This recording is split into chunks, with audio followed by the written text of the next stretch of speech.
Hello, hello, hello, lads. What's going on, guys? Welcome to the stream. My boom arm is super creaky.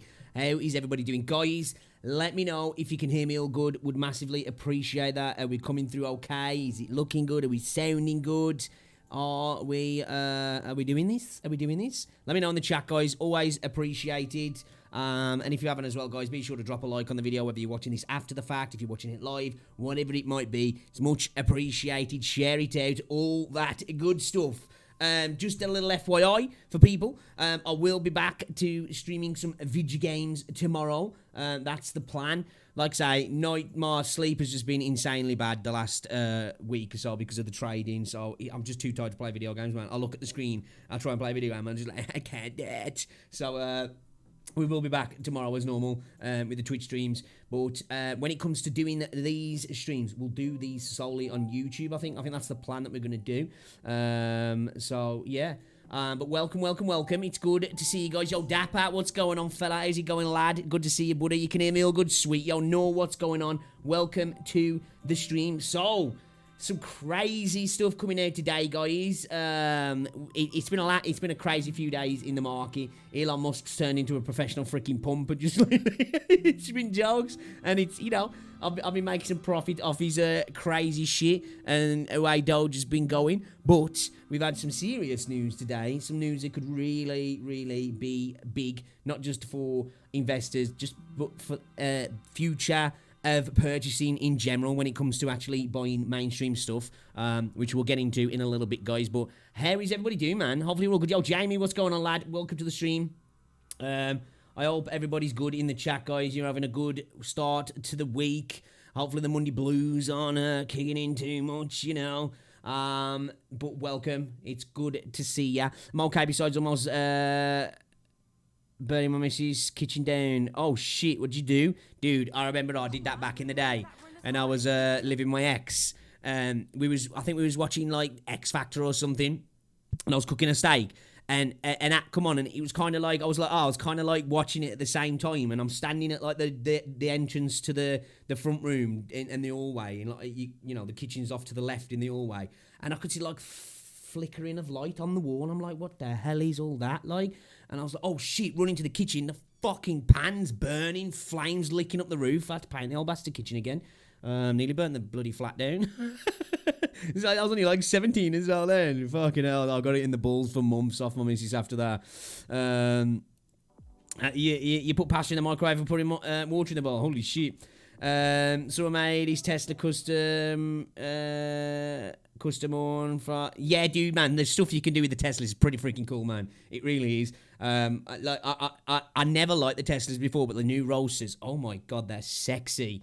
So like that is a thing that I'm like one of my aims, man. I want a Tesla. I want to try and make enough money from crypto over the next bit of time to grab myself a Tesla. That's the plan anyway. That's the plan. But yo, guys, welcome to the stream. How is everybody doing? It's good to see ya. Hopefully you all had a good weekend and you're ready to start the week afresh. Although it is Groundhog Day, isn't it, at the minute? And it seems like there's still no end in sight to the daily get up, mope around the house, go back to bed routine. So yeah. But it's good to see you guys. Hopefully everybody's doing good, man. So now the house stinks of molten plastic. Oh damn. Have you fucked the microwave then? Or did you manage to rescue the microwave? Is the microwave I bet the inside of the microwave is a mess, aren't it? Jokes. At least I ain't the only one who does silly stuff like that. But yeah, guys, welcome to the stream. So, a bit of crazy news today, actually, from what looks. I don't think it's like brand new in the sense that it's happened right now. I'm not 100% sure, but yo, Jamie, thanks for the love over on Twitter. It seems like it's trending now on Twitter. Tesla have disclosed purchasing $1.5 billion worth of Bitcoin, and then also planning to accept Bitcoin payments soon, which is pretty freaking crazy. It's just pretty insane, actually. We've kind of been waiting for it for a while, and it looks like it's happening. This is big, really. This is, like, insanely big. A company like Tesla, Elon Musk being as prominent he is, Tesla being as prominent they are, now going to be accepting people buying Teslas with Bitcoin.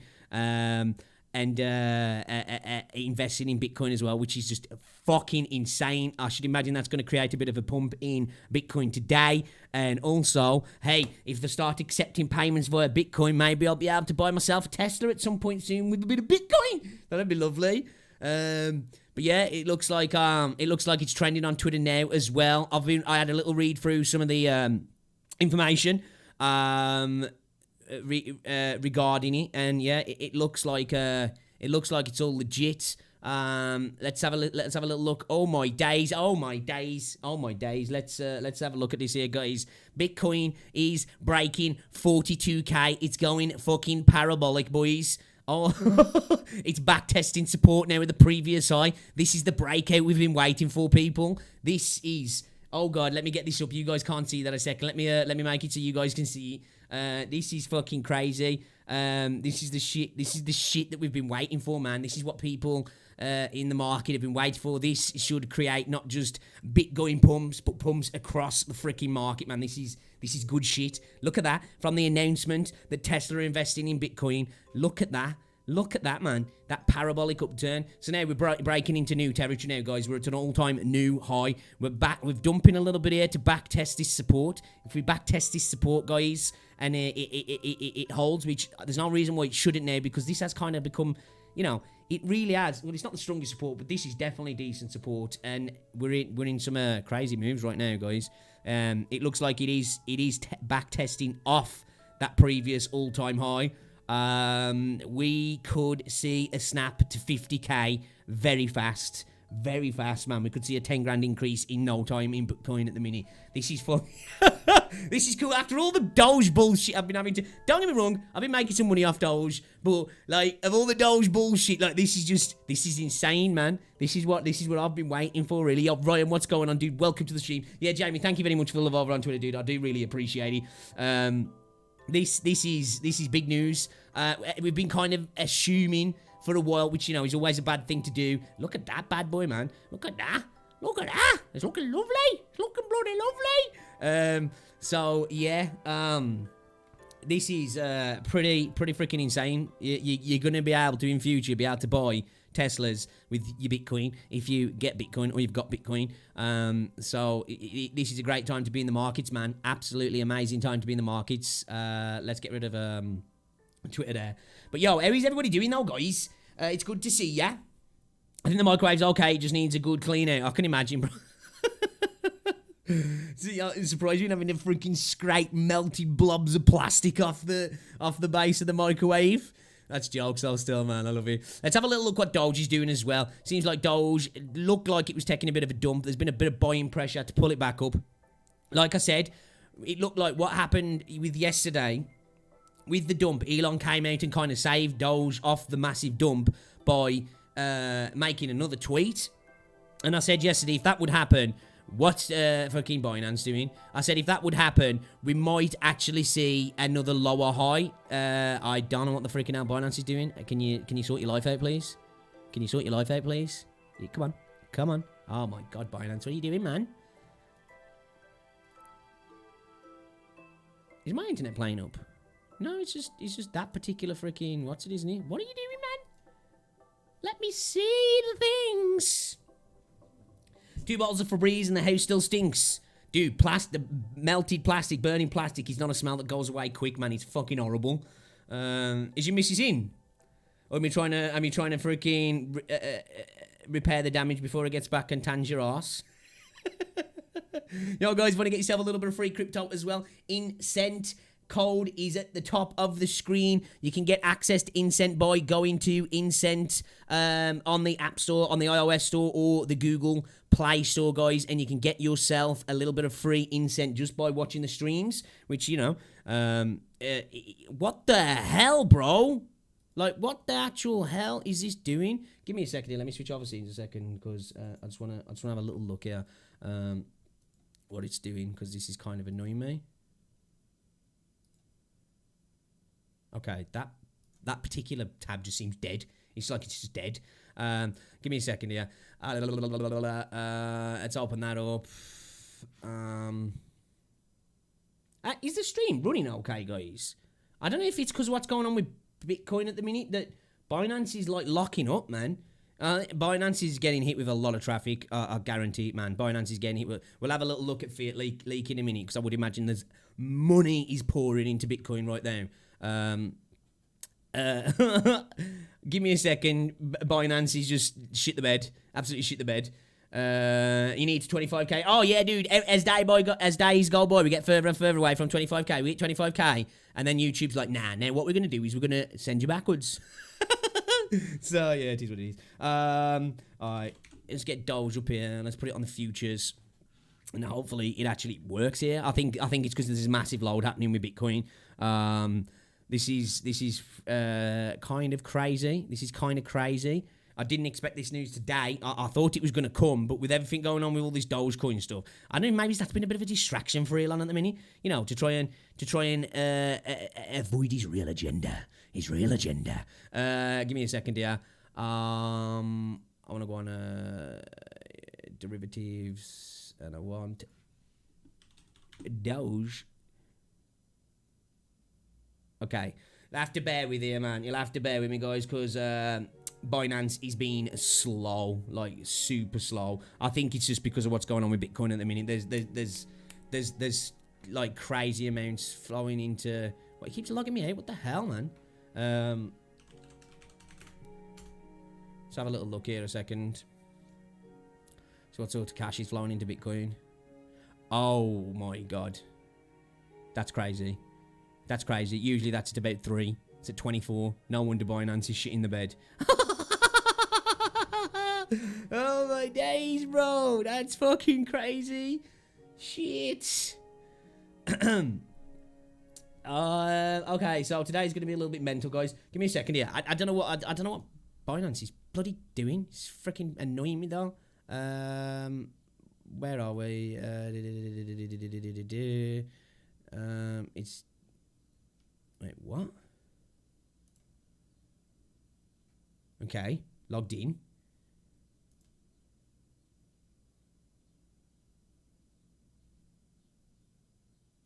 Okay. Even though we're getting so much traffic to Bitcoin, it seems to be the Doge chart that's getting absolutely destroyed here in terms of getting onto it. Yeah, Binance is freaking out. It's struggling to handle this load at the moment. Come on, Binance, sort your life out, will ya? Sort your freaking life out, mate. Come on. Okay, so we're at 42,630 at the moment on. So it seems like, yeah, man, what the frick?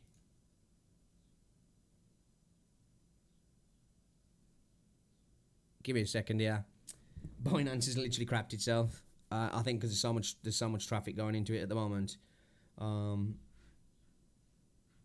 Hey, finally, yeah, peace up, puppity pup. All right, so okay, there we go. Right then. So it looks like Doge is having a little bit of a rally, probably because Bitcoin's having a bit of a rally. I would imagine everything will probably have a little bit of a rally. So we did have a look at ADA as well yesterday, guys, and like as the moon would say, exactly as predicted. we did expect a drop down to around about 60 cents, and then I says we'll probably bounce back up off that there, test around about 65 cents, probably find a little bit of resistance there because it found it before, come back down, we've followed the trend line, we've broke that resistance, we're kind of sitting in this area now. Next stop is 70 cents. With what's going on at the minute with Bitcoin, I don't know what will happen with the market. It might stall altcoins a little bit, but then at the same time it might make them shoot. This is totally a new place to be for crypto, really. You know, a company like Tesla saying, look, you know, we've invested $1.5 billion in into Bitcoin, and we're also going to accept it as payment is like earth-shattering news, really. It's pretty freaking crazy. Let's just have a little look at, yeah, it seems like this news is making the alts dump a little bit, though. I said yesterday that for some reason, though, my trend lines are getting murdered by Binance because it hates me. I think we might be on maybe it's on a perpetual dot. I was saying that we had this sort. It wasn't the best, but we do kind of have this ascending, this descending triangle. Give me a second here, guys. Hello.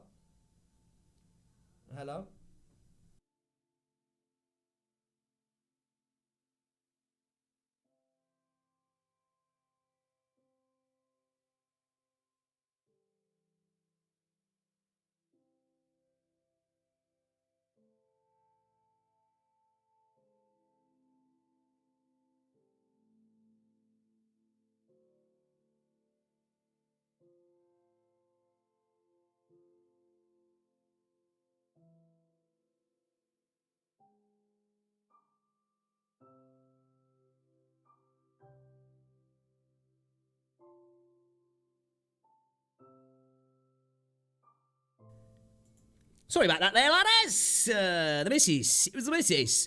So yeah, I said that, you know, we was in a bit of a trepidatious position here. This isn't the what's it I had set up, I think. But I said, you know, if we did manage to break through this trend line, which it looked like we broke through the trend line and we had a good turn to the upside as well. Which I kind of expected. I was saying that, you know, I'm thinking we're probably gonna. This is a totally different freaking. I think Binance is freaking out, man. It's not saving the charts that I had in because I'd got a totally different scheme. Maybe I was in the perpetuals. I don't know on dot. But we got ourselves in it. Whatever. No big deal. It broke out. It's doing things. It's stalling a little bit because what's going on with Bitcoin at the moment. Like I say, what's going on with Bitcoin might cause some of these alts to dip down a little bit. So yeah,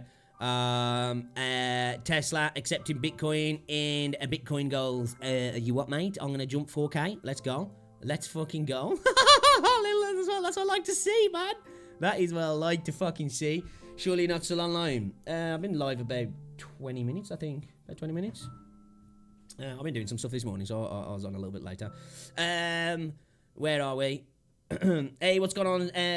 Zen Torno Plague, welcome to the stream. So, like, at this point, it's not really too much worrying about, like, you know, we've got some big volume, of course.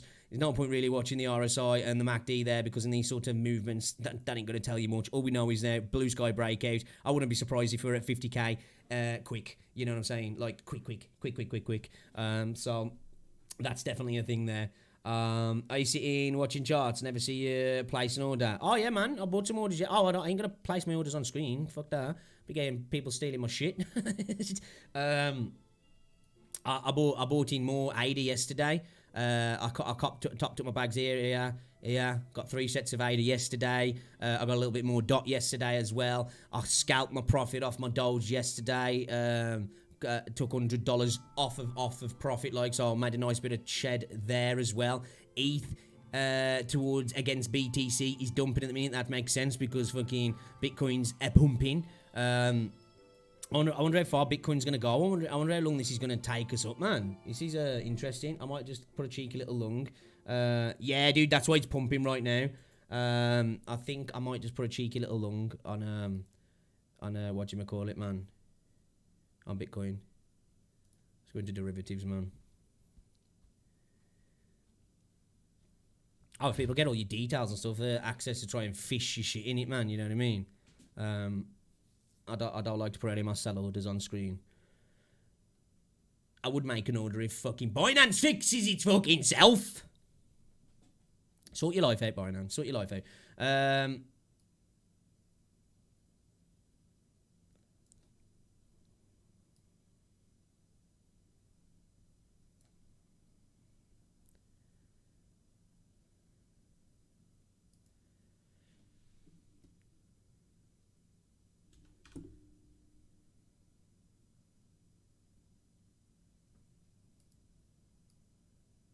Man, Binance is being so fucking shitty right now. Okay, submitting my order. Okay, I don't think it's actually submitted the order, has he?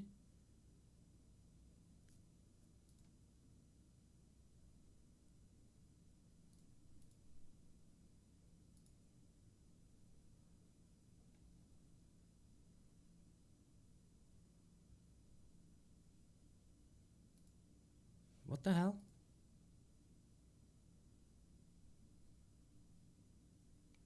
Oh, Binance is freaking the fuck out, man. I just put a lung in. It's filled the lung. Oh, man, it's saying I'm logged out now. What the fuck are you talking about? Yep, Binance has shit the bed. Binance has shit the bed. Motherfucker! Literally just as I put my fucking order in. Put my order in, and then that's what I get. Elon fucking broke Binance, man. Give me a second here, guys.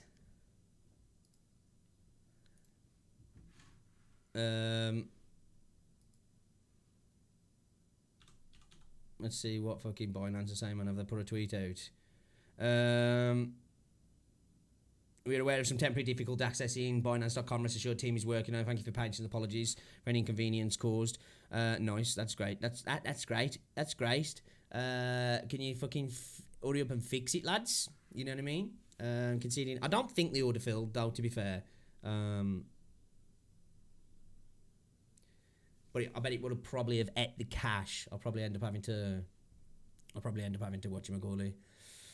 Put a support ticket in mine because, like, I don't know, he didn't fill the order, but I don't even think he took the cash because he just logged me out before the order even completed. So I don't know what's going on there. See, like, I've got the other tabs open, man. Like, man, it's making ADA dump. ADA's dumping down to 66. It's because that Bitcoin dominance is pumping up now. It seems like Doge's still handling it all right though. Why can't I get onto there, man? Why the fuck am I on? Hold up a second.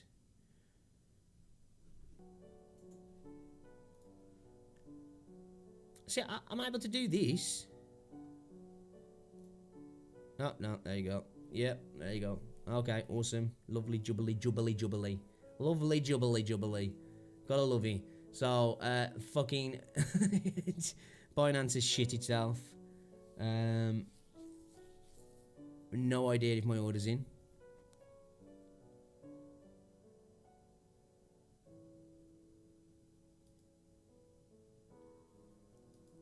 Bear with me, guys. I can't really do much at the minute because Binance is dead. Elon's broke, but it looks like, though, that that news, obviously I was a few minutes late on that news, I guess, because it seems like from 25 minutes ago they were having issues. I only saw that stuff about 15 minutes ago, so maybe that's what's happening. I'm confused. You can buy crypto on Binance. Thought it was only an exchange. I was under the impression you bought crypto with cash on another site. Oh, no. Binance is the world's biggest exchange for crypto. It's the number one. It's got the most volume, most amount of altcoins. I think it's just the best one, personally. It could do with a little bit of a fix on the UI, but yeah, I like Binance. Fees are not the best, but better than others, though, at the same time. It's just the fact of all the altcoins for me. I'm a big fan. Let's have a look. Okay, so there's still $15.5 million going into Bitcoin. I don't know how long this is. Is this a minute? Are we talking seconds here? I don't even fucking know, but that's a lot of fucking money. It, like, usually sits around about the 2 to 3 million, so we're up 10, 20-fold today on volume going into the site. That's probably why Binance is shit the bed. Hopefully my lung went through, though, man, because this will probably be a nice pump. I'll make some nice cash off that lung, but I don't even fucking know right now. Oh, my God! 57 million shorts liquidated on on Binance. Damn. See, like, when it makes me think now when Elon was tweeting about all these I am the destroyer of shorts. Maybe that's what he was talking about when he was talking about Bitcoin. I'm gonna fucking annihilate shorts when this info comes out. Dude, fucking, oh my God, like, this is all I'm getting off Binance at the moment. Bro, I want to see what's going on. Let's go on a trading view. We'll have to use trading view for the time being. We won't be trading on trading view, obviously, but we'll be having a little look see. Let's see what trading view's doing, man.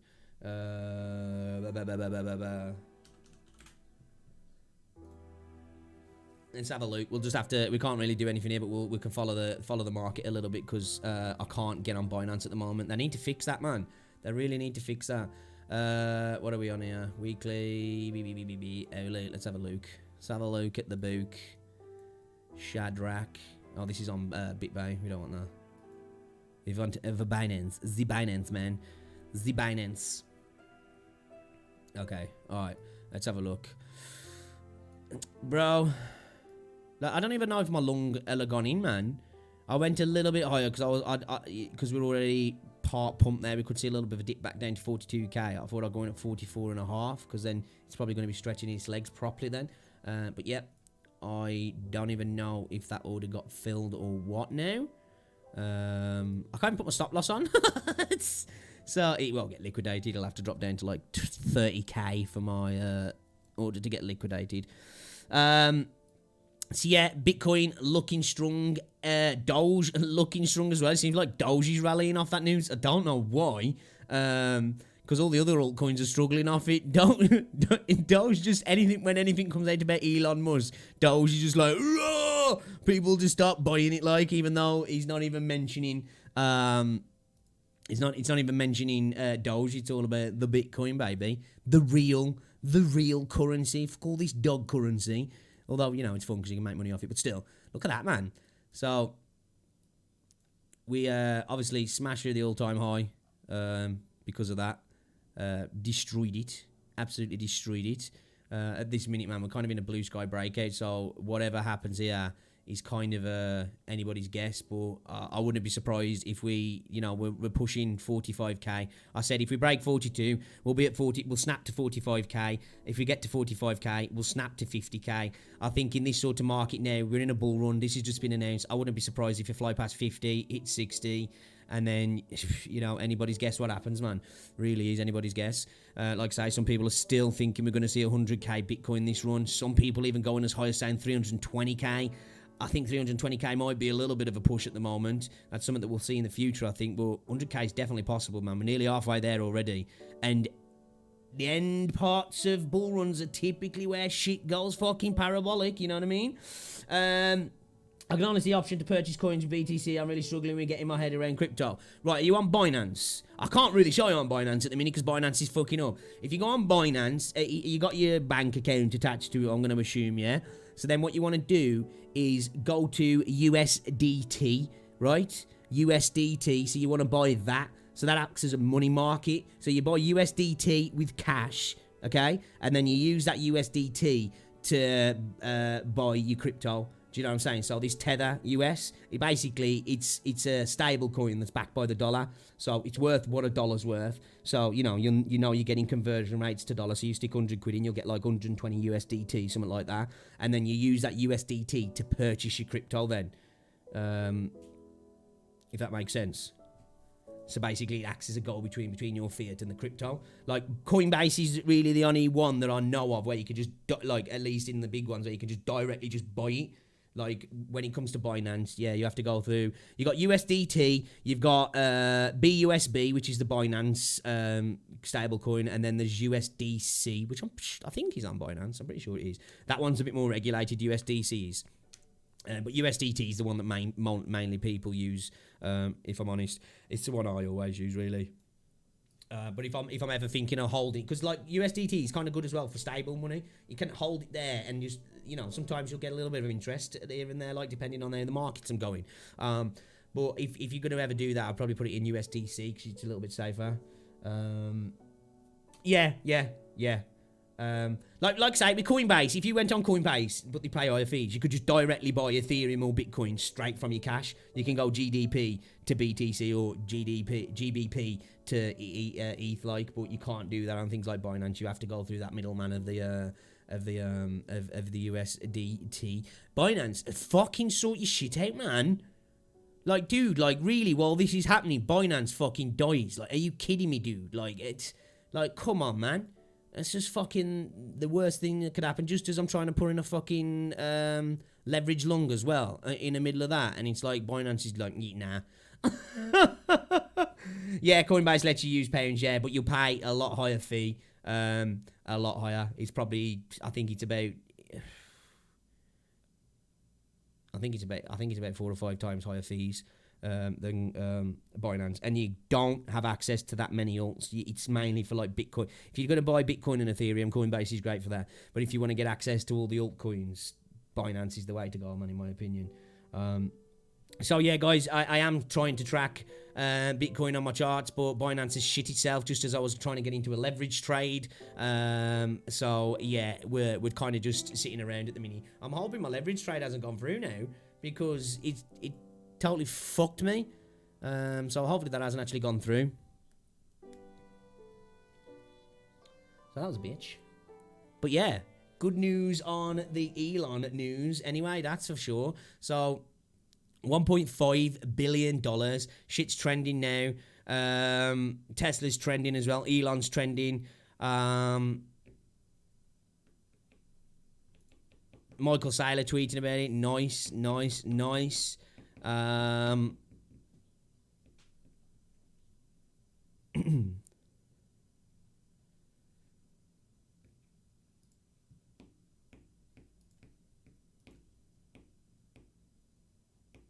Okay, this is kind of insane now, man. Really is quite insane. I really didn't expect to wake up to that today.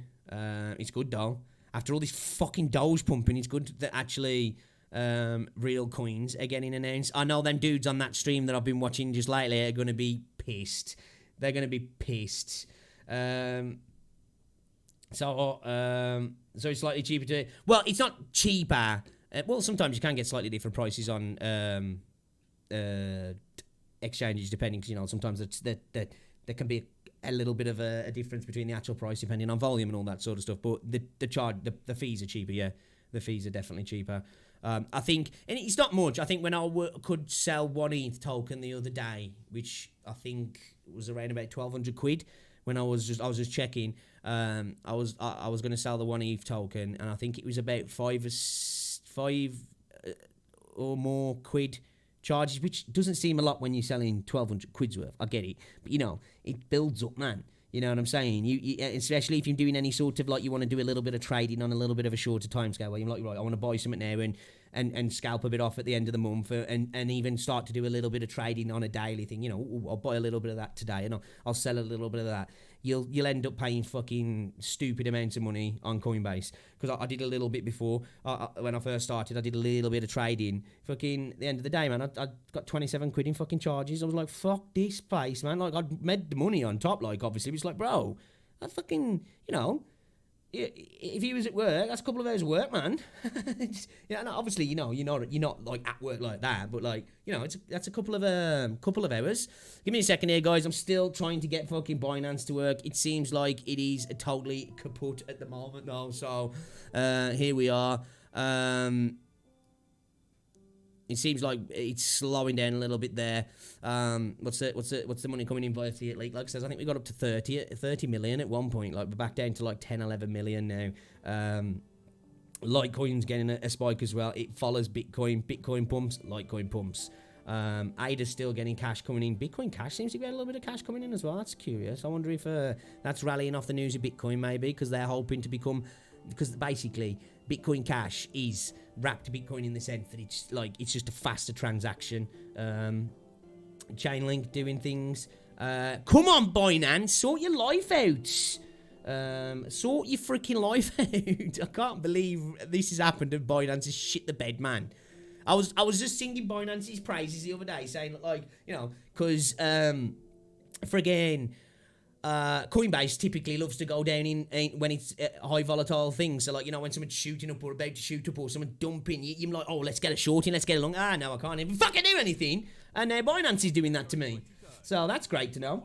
But I should imagine that there's a bunch of people buying through Binance. That's why, because it is the biggest platform for that. So as soon as Binance fixes itself, guys, because everything else I can look at this stuff, you know, but I can't really do much, I don't think, because the second I try and open this into full screen, it'll just load. It looks like ADA's recovering from that little shock a little bit there.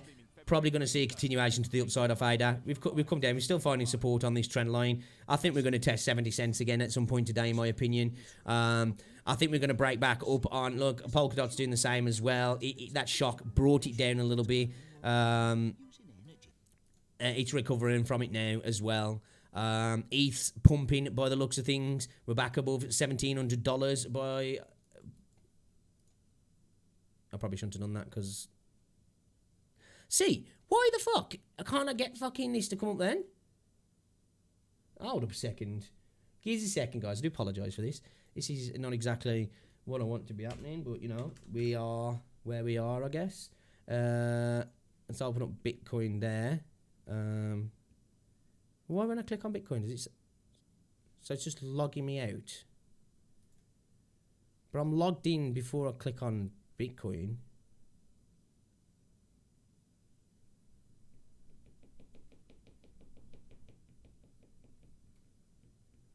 Okay, the site's been really weird at the minute, man. It's really freaking struggling. I can't seem to do anything.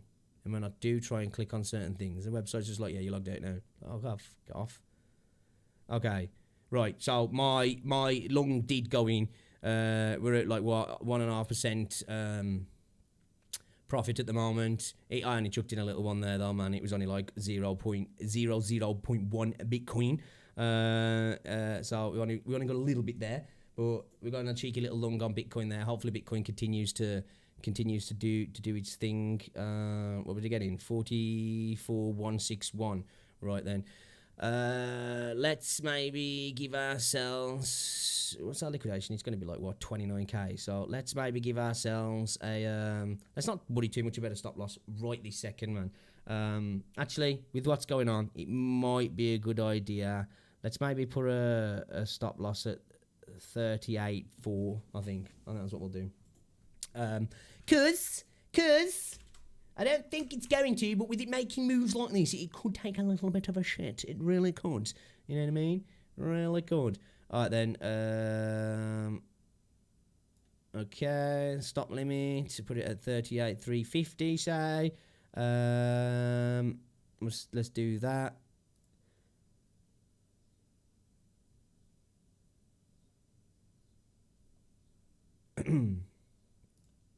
Binance is freaking out, man. It's freaking out. I can't do anything at the minute. Like, I really can't do anything. It's like, nah. Hold up. Let's close that order and let's try and see if I can set up a new order because it's fucking up. Where are we?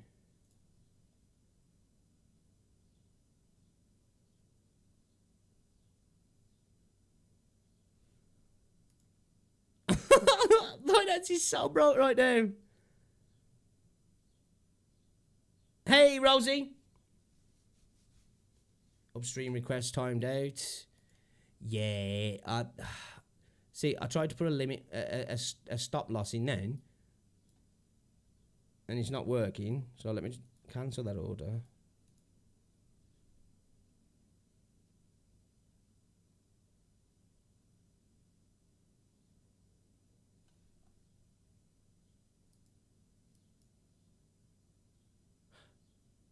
Oh, wow. They've added trailing stops in.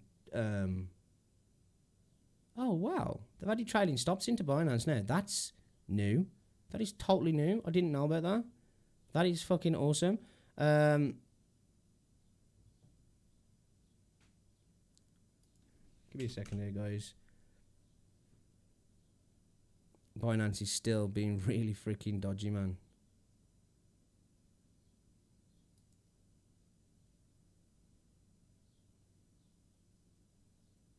Right, seems like it's settled a little bit now.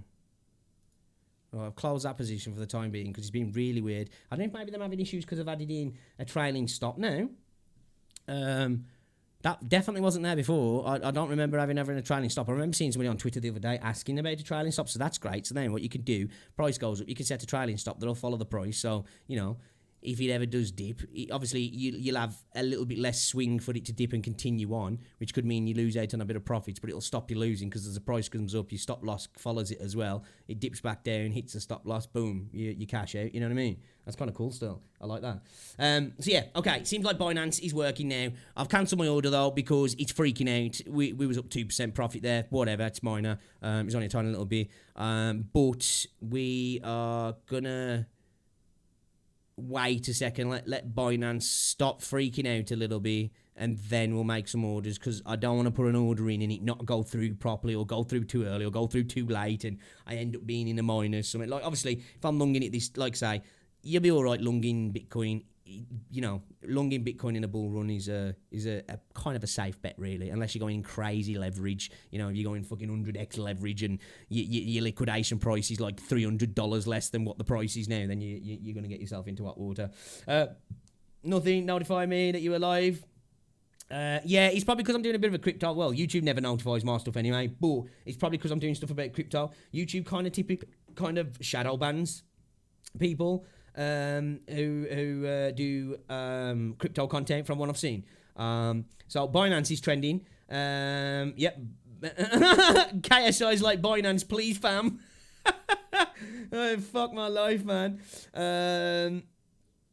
So yeah. You gotta love that, ain't ya? Right at that moment, Binance decides to shit the bed upon that happening. Like, oh my god, that's so fucking crazy. So fucking crazy.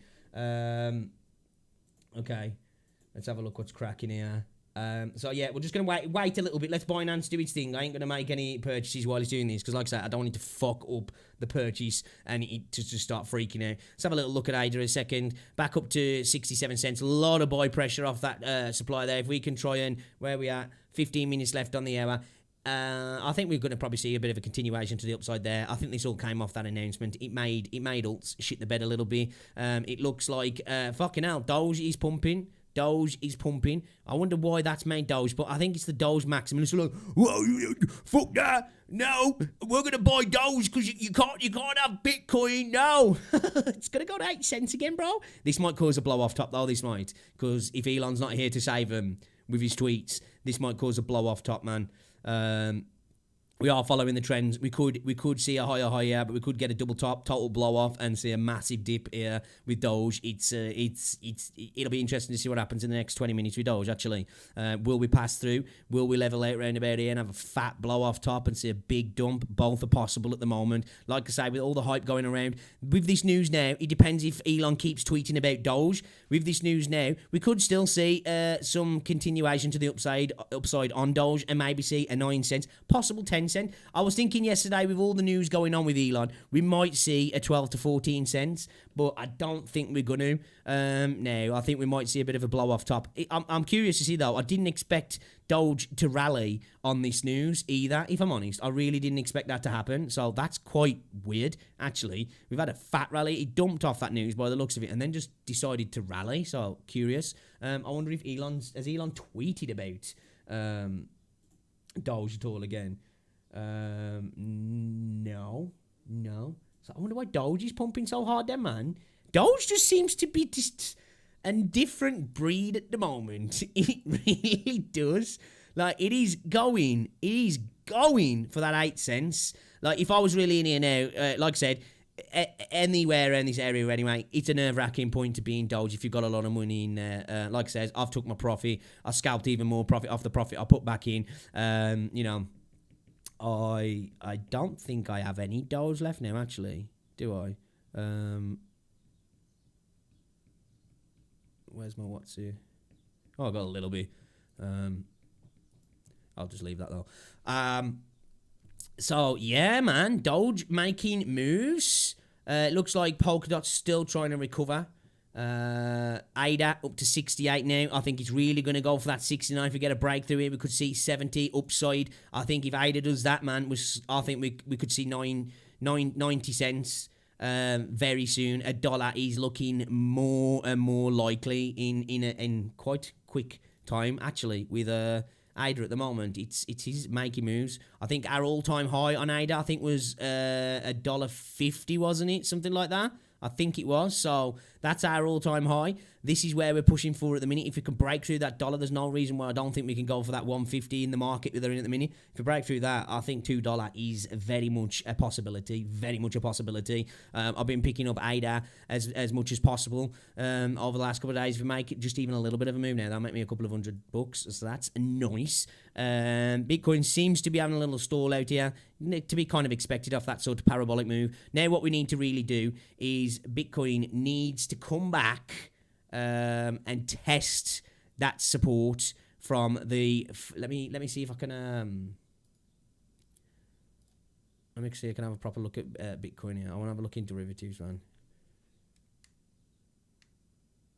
Wait, it's turned off. Give me a second. Sorry, guys. This is exciting, man. This is super exciting still. All right, let's get some Minecraft music on in the background. See, why is this showing this fucking what's it now?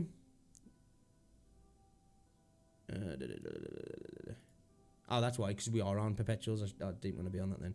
All right, let's get rid of that. Let's have a look on the. So we should see the one I want there. Yeah, it's look still, man, still freaking all laggy now. Like Binance is holding on, it's struggling. All right then. So yeah, this is our previous high here. We've shot right above that, so it wouldn't be a surprise now. It would make sense if it came back down, find some support here. It looked like it got a little bit there. find some support here, really give a good bit of back test, turn that previous all-time high resistance into support, and then there's no reason why we can't then continue on up to 45, 50k. You know, look, you've only got to look at those sort of moves. What Bitcoin went from 39k all the way up to nearly 45k. Bitcoin can do those parabolic moves when it really wants to, you know what I'm saying? Obviously, there's news upon that, but it can do those moves. So at the minute, like I say, it looks like it is respecting that little bit of support there. We'll see what this hour finishes on. We've got 9 minutes left on this hour. Like I say, we might see a little bit of a stagnation here and then a continuation to the upside. But you know, it's blue sky breakouts now. Blue sky breakouts. It's probably going to start moving very fast, especially as the news starts to spread around the world. You know what I mean? We're probably going to see some real explosive moves. Bitcoin's all-time high was 42. Was it 41.95 or did we hit 42? I think we did hit 42, didn't we? I'm sure we did. Let's have a look.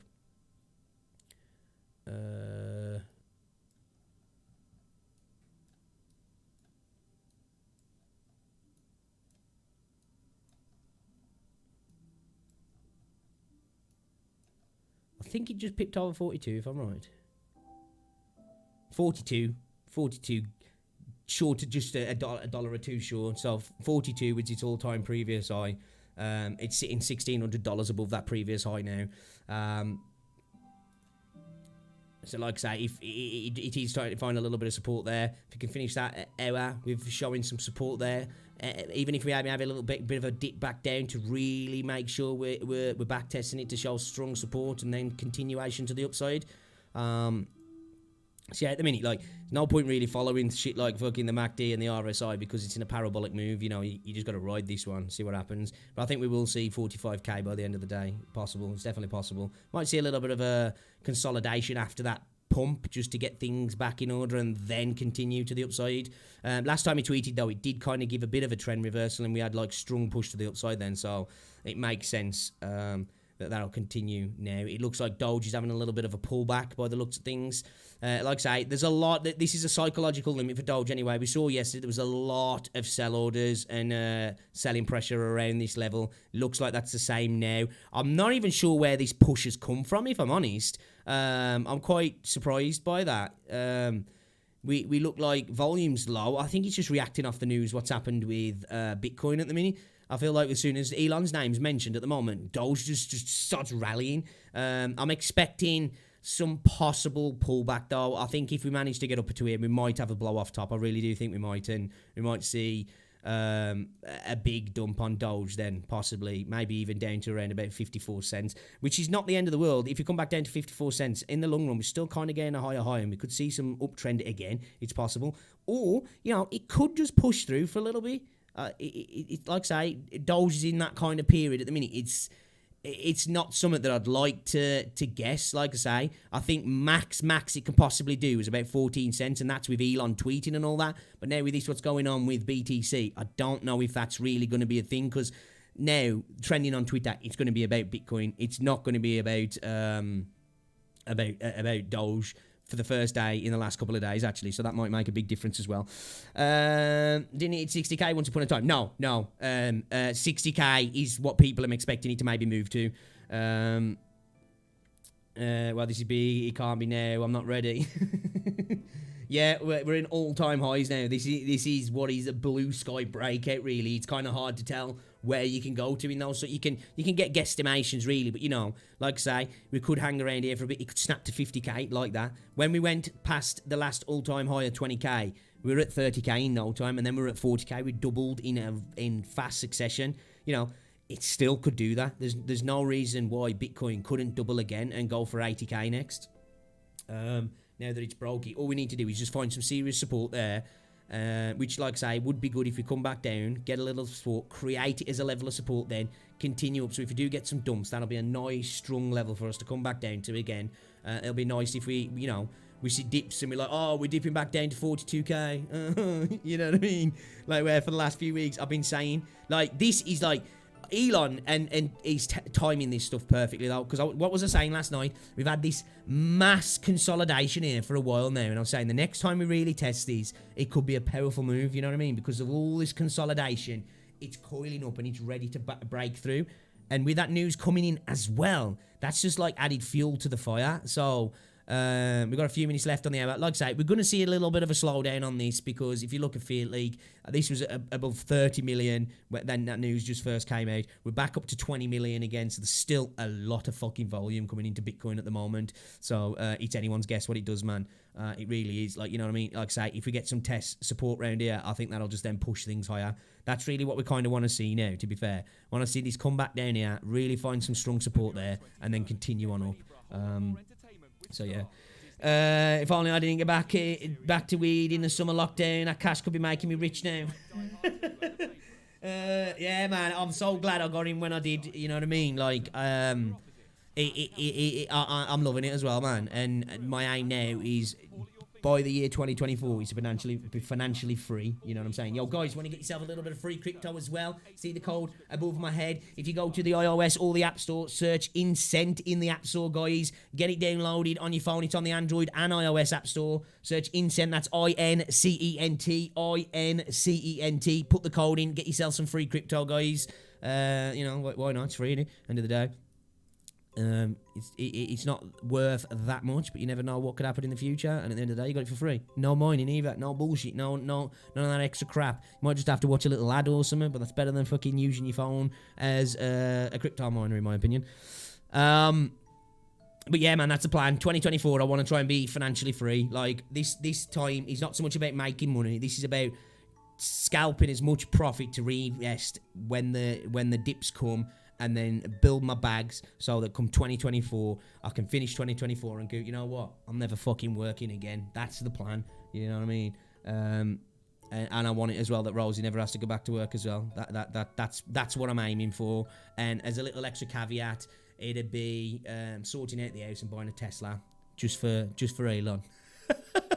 I'll buy it with some Bitcoin as well.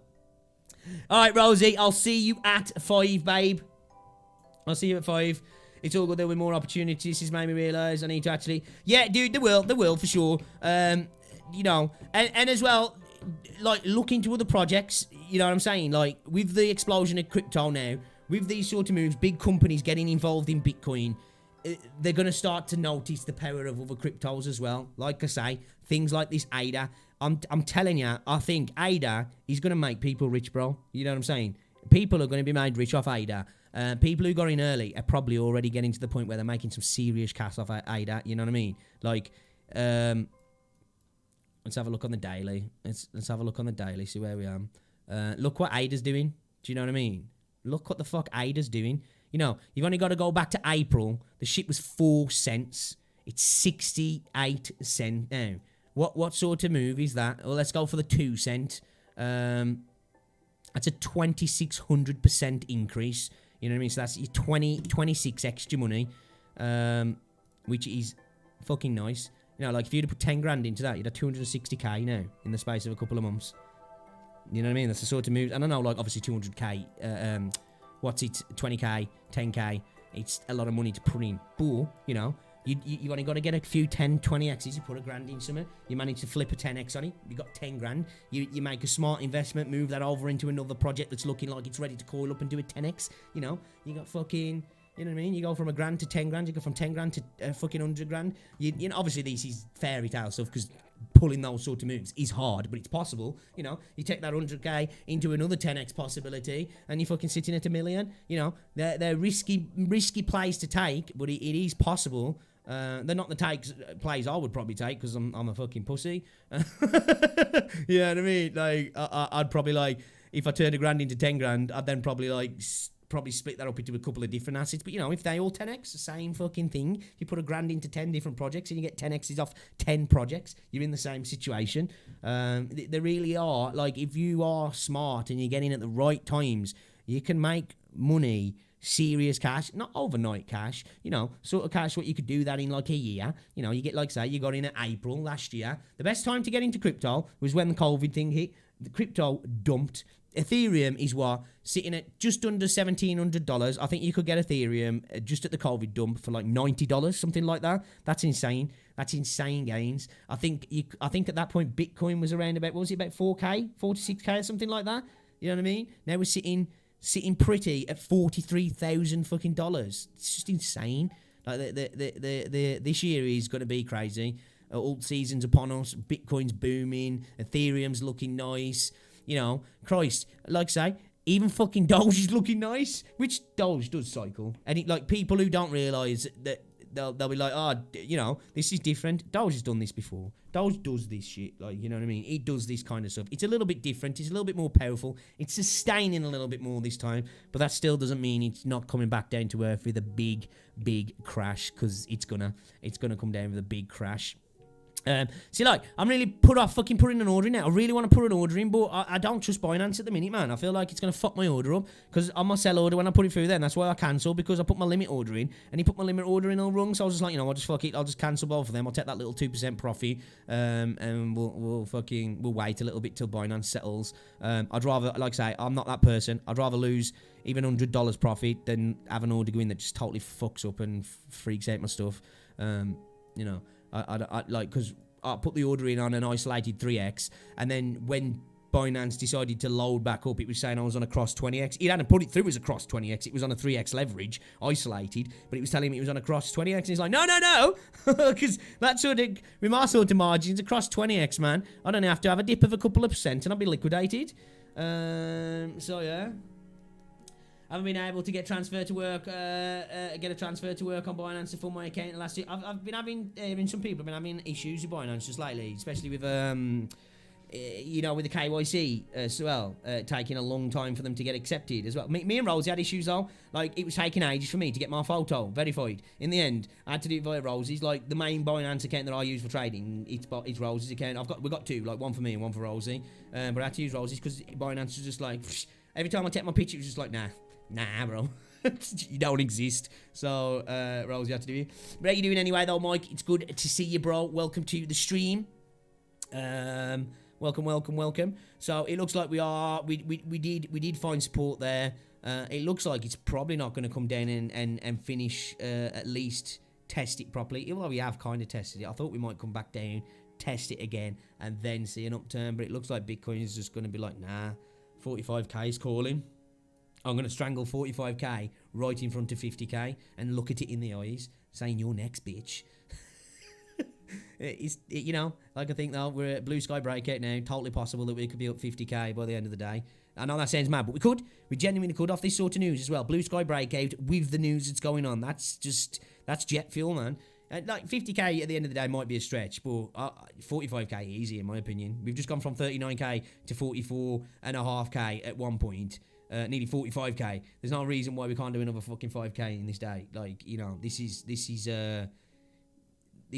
new territory, man. That is vertical as fuck, though. I really would like us to just come back down, though, and test this again on the hour. If we can try and finish, well, we're still pairing on here. If we finish this candle, come back down, get some support, and then continue up. That'll give us a stronger position to continue up. Like, because I get a little bit scared, even though, like, I know it's because of the news. I just get a little bit scared when I see these sort of moves, because upward trends like this are just not sustainable. Even in the short term, you know, you'll typically get some kind of dip and then get back into it, you know, a little bit more of a sort of movement. But yeah, I'm thinking if we can just come back down, find some real support here, and then continue back up into the upside, that'd be lovely. Lovely. How's it going though, Mike? You all good, dude? It is good to see ya. Like I say, Eve's having a nice little good old time in this now. Looking to get back at 17k. I mean 1700, sorry. Let's get our line in there for a peak, shall we? Let's see what's crack-a-lacking. So yeah, man. I couldn't even say we're in a little bit of a back into a nice little cheeky ascending triangle, yeah.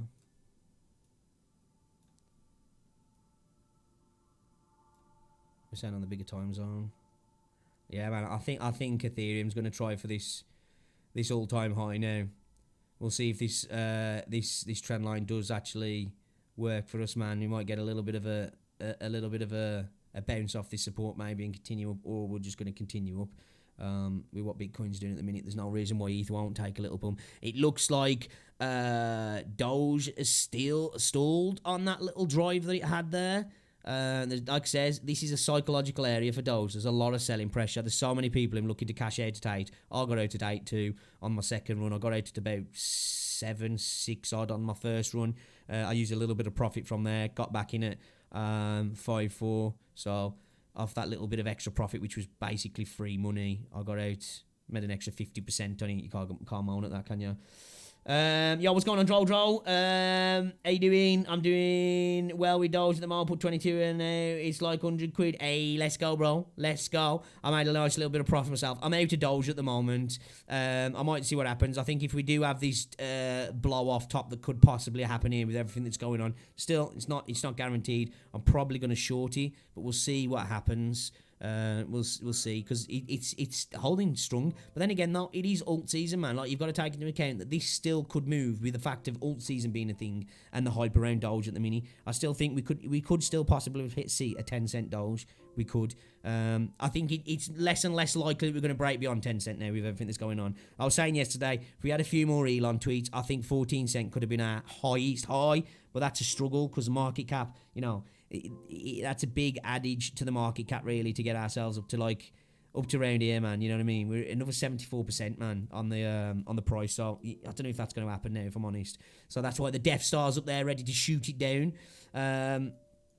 But yeah, it looks like Doge is still continuing to try it. But like I say, there is a lot of sell pressure, and it's a bit of a psychological barrier. This is, so we'll see if Doge can break through. If it can break through and actually continue, 9 cent is going to happen probably quite quick.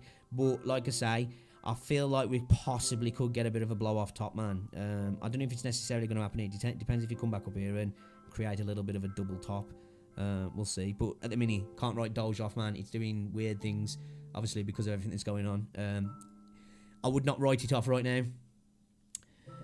Don't cash out, also hold the Doge. Oh, I cashed out, dude, man. I don't really necessarily follow movements like that, like, you know what I mean? I made my profit on this run. I got in down here, I got out up here, I got in back down here, and I got out back up here as well. So I've made a nice little scalp off Doge. Doge for me is just like a what's it? Because Doge is a shit coin. It's got no value. It's not got a cap market. It is not really valuable at all, really. It's only valuable at the minute because of hype and Elon Musk, really. And hype will only take us so far.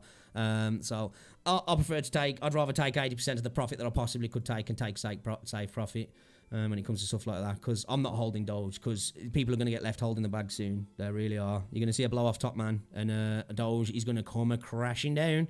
Like I say, we could maybe see a dump, a higher low, and then maybe come back up for a retest. But I don't know, man. This is better though. This is better. We're getting a bit more of a healthy movement here. So like I say, we could break this and, like I say, push to 10 cents. But I think 10 cent might be the max now. And yeah, volume's low. This is all getting pushed up from the previous stuff and the news that's going on, I think, at the minute as well, and just hype around Bitcoin. So it's a really dangerous place to be in, man. This is why I drew this as we was pushing up. I was saying we're gonna really hit fucking struggle town around 74 to 78 area. A lot of sell orders around this area, man. So really, I think we would have been down here today if it weren't for that tweet. What was it? Elon tweeted round about here, didn't he? And he kind of put the brakes on the dump. So really, it's been propped up by hype and Elon at the minute. Doge does it every cycle as well. You're going to hold it to the one? I don't think that's ever going to happen, if I'm honest, dude. The market cap would have to be 20 times what it is now.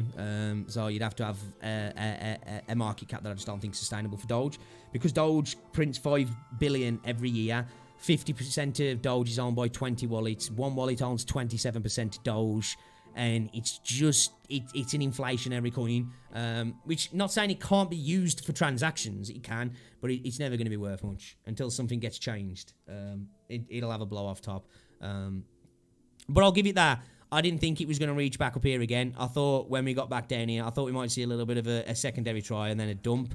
But, you know, I think we might continue on for a little bit, trying this. If we break out, like I say, do that 10 to 12 cent area, possibly, and then we'll see a big dump. Once we start getting to the point of coming down here, we'll get those lower lows. We'll break this floor, and I think we'll be back down to about 2 cents on Doge, maybe, in the coming future. So unless it really does any wild moves, like I say, if it smashes through the 9 cent, I might put a cheeky long on it and scalp some profit around about 12%, 10%, depending on how it's looking. But it's really risky now, man. Like, it's risky when you get in here. But the only reason I got him back around here wasn't because of Elon tweeting. This was actually providing a nice bullish trend around this area. So I was like, you know what? Fuck it, man. It's looking bullish, and it worked out just perfect. I got it right at the top as well. That was a sweet trade, actually, that was. But yeah, it's a sideline thing for me now. I'm watching it from the sideline because I think a lot of people are going to get destroyed by Doge. I really do. I think there's going to be a lot of people buying at these sort of levels. And, yeah, man, they're going to get left holding the bags after the music stops. Doge needs more than 180 bill putting to just reach £1, right? Exactly. It's an inflationary coin because of how much gets printed. So what you got to do is you got to be buying to the degree, and obviously there's enough buying at the minute for that to happen to a point. But the higher you get up, the more money that comes in, diminishing returns, because it's not a freaking fixed. This is why Bitcoin can continue to do what it does, because if you're having a fixed amount. So it's just a supply and demand. So the market cap has that potential to just keep increasing.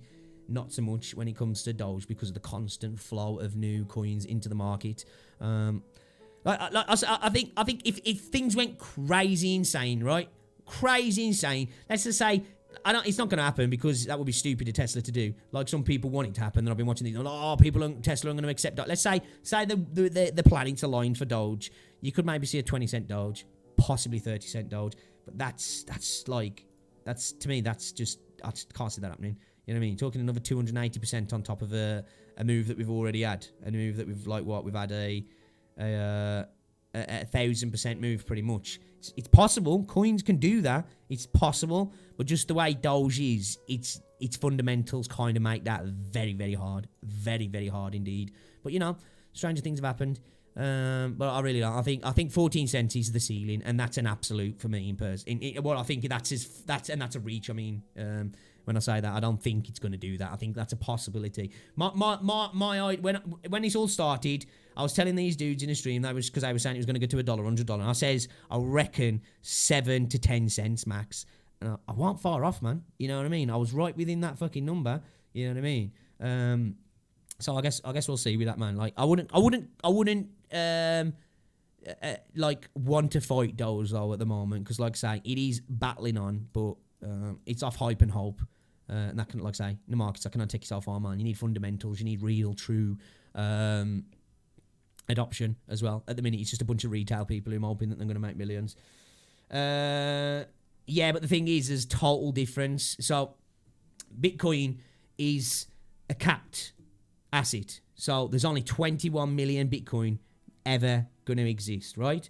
So the less Bitcoin that becomes available, the more it becomes valued, because it was designed as a hedge against inflation. It was designed to be digital gold. So gold has about a 9 trillion market cap, I think, but gold can be mined past that, but obviously it takes time. As time goes by, it will get lower and lower. So gold is a good asset to invest in. Gold and silver is good to get into. But Bitcoin does exactly what gold does, but does it better. It's more transportable. It's more divisible. It's more fungible. You can send it over the internet instantly. Well, instantly, close to. It's not the fastest transactions.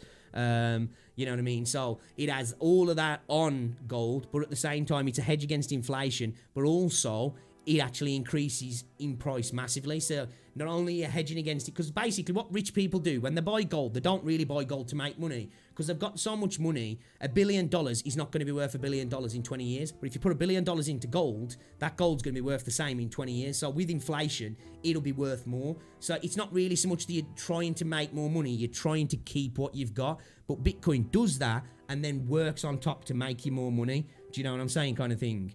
But with Doge Litecoin was a fork of Bitcoin basically, and Doge is a fork of Litecoin. So it's kind of designed in the same way as Bitcoin, with none of the things that make Bitcoin valuable. Do you see what I'm saying? So like that's why it's always going to have this pressure pushing down on it for it to ever get anywhere. There's other coins like it as well that have big dumps into the market every so often, and that they just stay at sort of level prices. But some cryptos are not necessarily there to be an asset that gains in value. They're to be used as a way to transfer dollars. Things like XRP, that's what XRP was initially designed for. It's super fast and super cheap to move money around. That's why XRP is still hanging on, even with the SEC case going against it. Because it's like, I think I heard someone say that I think you can transfer $50 million via XRP instantly, and it costs you like 30 cents to do it. That just shows banks up for a joke, like, you know what I'm saying? Ether's just amazing. Ethereum's amazing. Ethereum needs to sort out Ethereum 2.0 though. The scaling and the gas fees are going to be the thing that holds Ethereum back, because doing NFTs on Ethereum can cost you a lot of fucking money, and to do exchanges within the Ethereum network. But hopefully with Ethereum 2.0, that's going to reduce all those sort of gas prices. But futures from CME have just been launched on Ethereum now, so that it could be a negative thing, because there could be a lot of shorts going on in the market, but it's going to allow a lot of institutional investment to come into Ethereum now. Like, Ethereum's undervalued to fuck.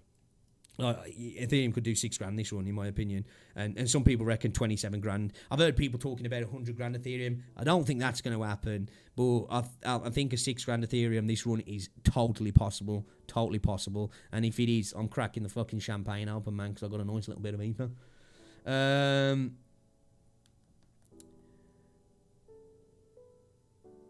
BNB or BUSD. I typically use USDT to do my purchasing, and if I'm ever going to hold on to any stable coin cash, I'll probably put it into USDC, because that's regulated. So at the minute, it looks like the SEC might try and go after Tether, which if they do, and they do ban it in America, it'll create a dump in the market for a little bit, and then Tether it'll come back, because Tether's used in such a big way within the entire global market.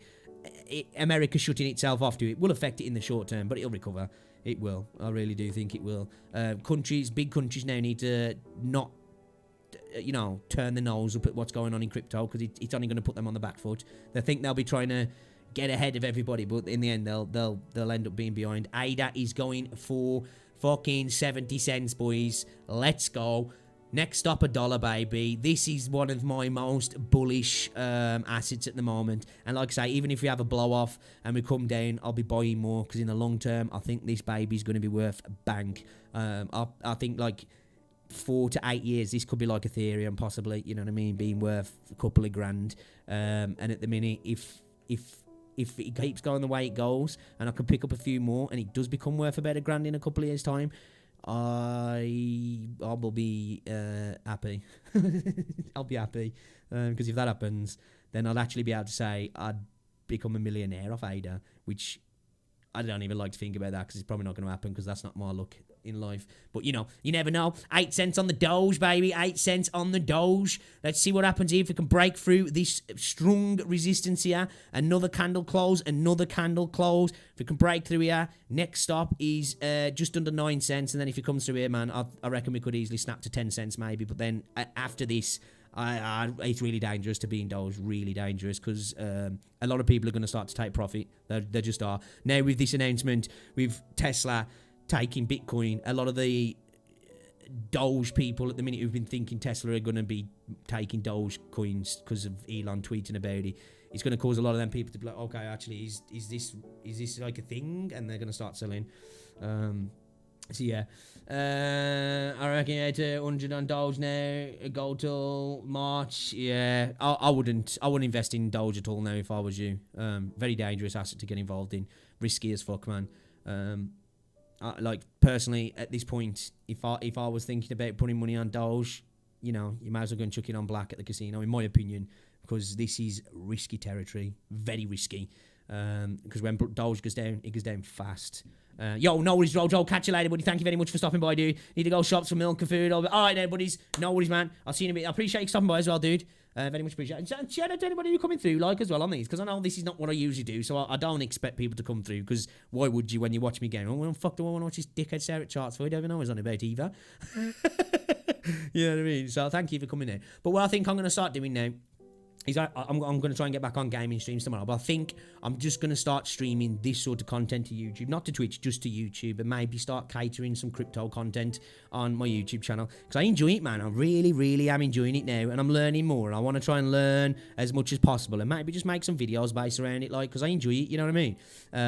And I think it'll just be better for my channel, a better fit for my channel on YouTube of the gaming stuff, and keep my gaming stuff to Twitch and, you know, the other things. So we're just sitting just above 1700 on Ethereum again. It is really trying to go for this all-time high. If we have an all-time high breakout on Ethereum can really move quick as well. We could see 2k really quick, and I think if we hit 2k, bro, like, it doesn't even seem real to be looking at those sorts of numbers, but here we are, man. It's possible. It is possible. ETH has moved. Like, the thing that you got to remember as well, guys, over the last 10 months, Ethereum's outperformed Bitcoin in terms of percentage. Obviously, it's a lot lower, but it's outperformed it in terms of percentage. We've gone from $90 to $1,700, where Bitcoin's gone from, what, 6,000 to 40,000. I know it seems a lot more, but this is the thing where people miss out sometimes is, and Doge has proved it, like, penny stocks can be incredibly profitable, because you'll see an asset that's worth 20k go to 40k, and you're like, whoa, and that is a big move. It is. There's no denying that's a big move, but that's a double. That, you know, it's 100% in itself. It's you're doubling your cash. But if you have got 20 grand in a $1 asset that moves to $5, you know what I mean? You're 5xing your money there. And a lot of people will look at it in the small terms. It's only gone up $4, but it's gone up fucking 5 times what the other asset. Well, gone up not 5 times, but, you know, it's done 500% instead of 100%. And that's when it comes to that's what you got to look at. It's not so much the price of the asset; it's the percentage gains of what you've put in. You know what I mean? Every 100 quid you put in, every 20%, that's $20 on your fucking 100. Where, like, you know, it's all about the percentages, man. I'd rather get into an asset that's worth £1 that goes to £10 than an asset that's worth 10 grand and goes to 12 grand. It might look better in your portfolio, like, oh, 12 grand, but you spent 10 grand to get that 12 grand, that extra 2 grand, where you could spend a grand and make 9 grand on top of that grand. You know what I mean? Like, so a lot of people too, I know that's simple, what's it, but a lot of people do miss that like, they just see big number moves and they're like, whoa, I want in on that, and not realise that, you know, there's lots of money to be made on these. This is why altcoins are amazing, because altcoins can do these insane parabolic moves. Obviously, Doge is Doge, but, like, you know, just look at ADA. You've seen the moves that the ADA's been making over the last a couple of months, you know what I mean? Like, that's the sort of things that altcoins can do. You know, you're going from fucking 2 cents to pushing towards $1.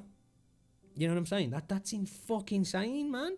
Like, if you'd have got in at a couple of grand down here, you'd be like, okay, life's quite nice right now. What was it? Sorry, it was like, what was it? 4,500%. So there you go, £1,000. You've had a 4,500% return. You'd have 44 extra money. You could have turned a grand into 44 grand.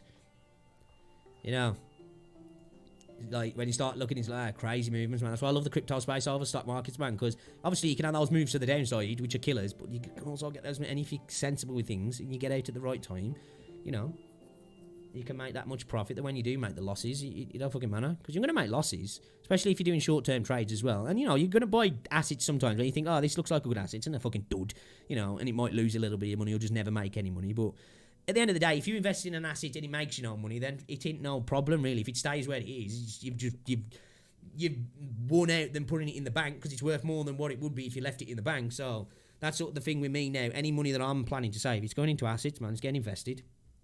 I ain't fucking around with just leaving money in the bank anymore. There's no point. I could be using that money to make me money. It's a no-brainer now, isn't it, really? Like, with all this stuff at your fingertips as well, you know, normal individual people have got more access to change their life than ever before. And that is what I hope to do. It seems like Bitcoin is powering down a little bit now on the amount of money that's coming in. Man, there's a flood of cash coming into the market in America today. This is just America as well. This is not the world. This is just America. I typically get to America because fuck Europe, and the British market's quite quiet in comparison, obviously, to the American market. The American market's America and China is probably the number one when it comes to this stuff, I think, and then probably Europe just behind.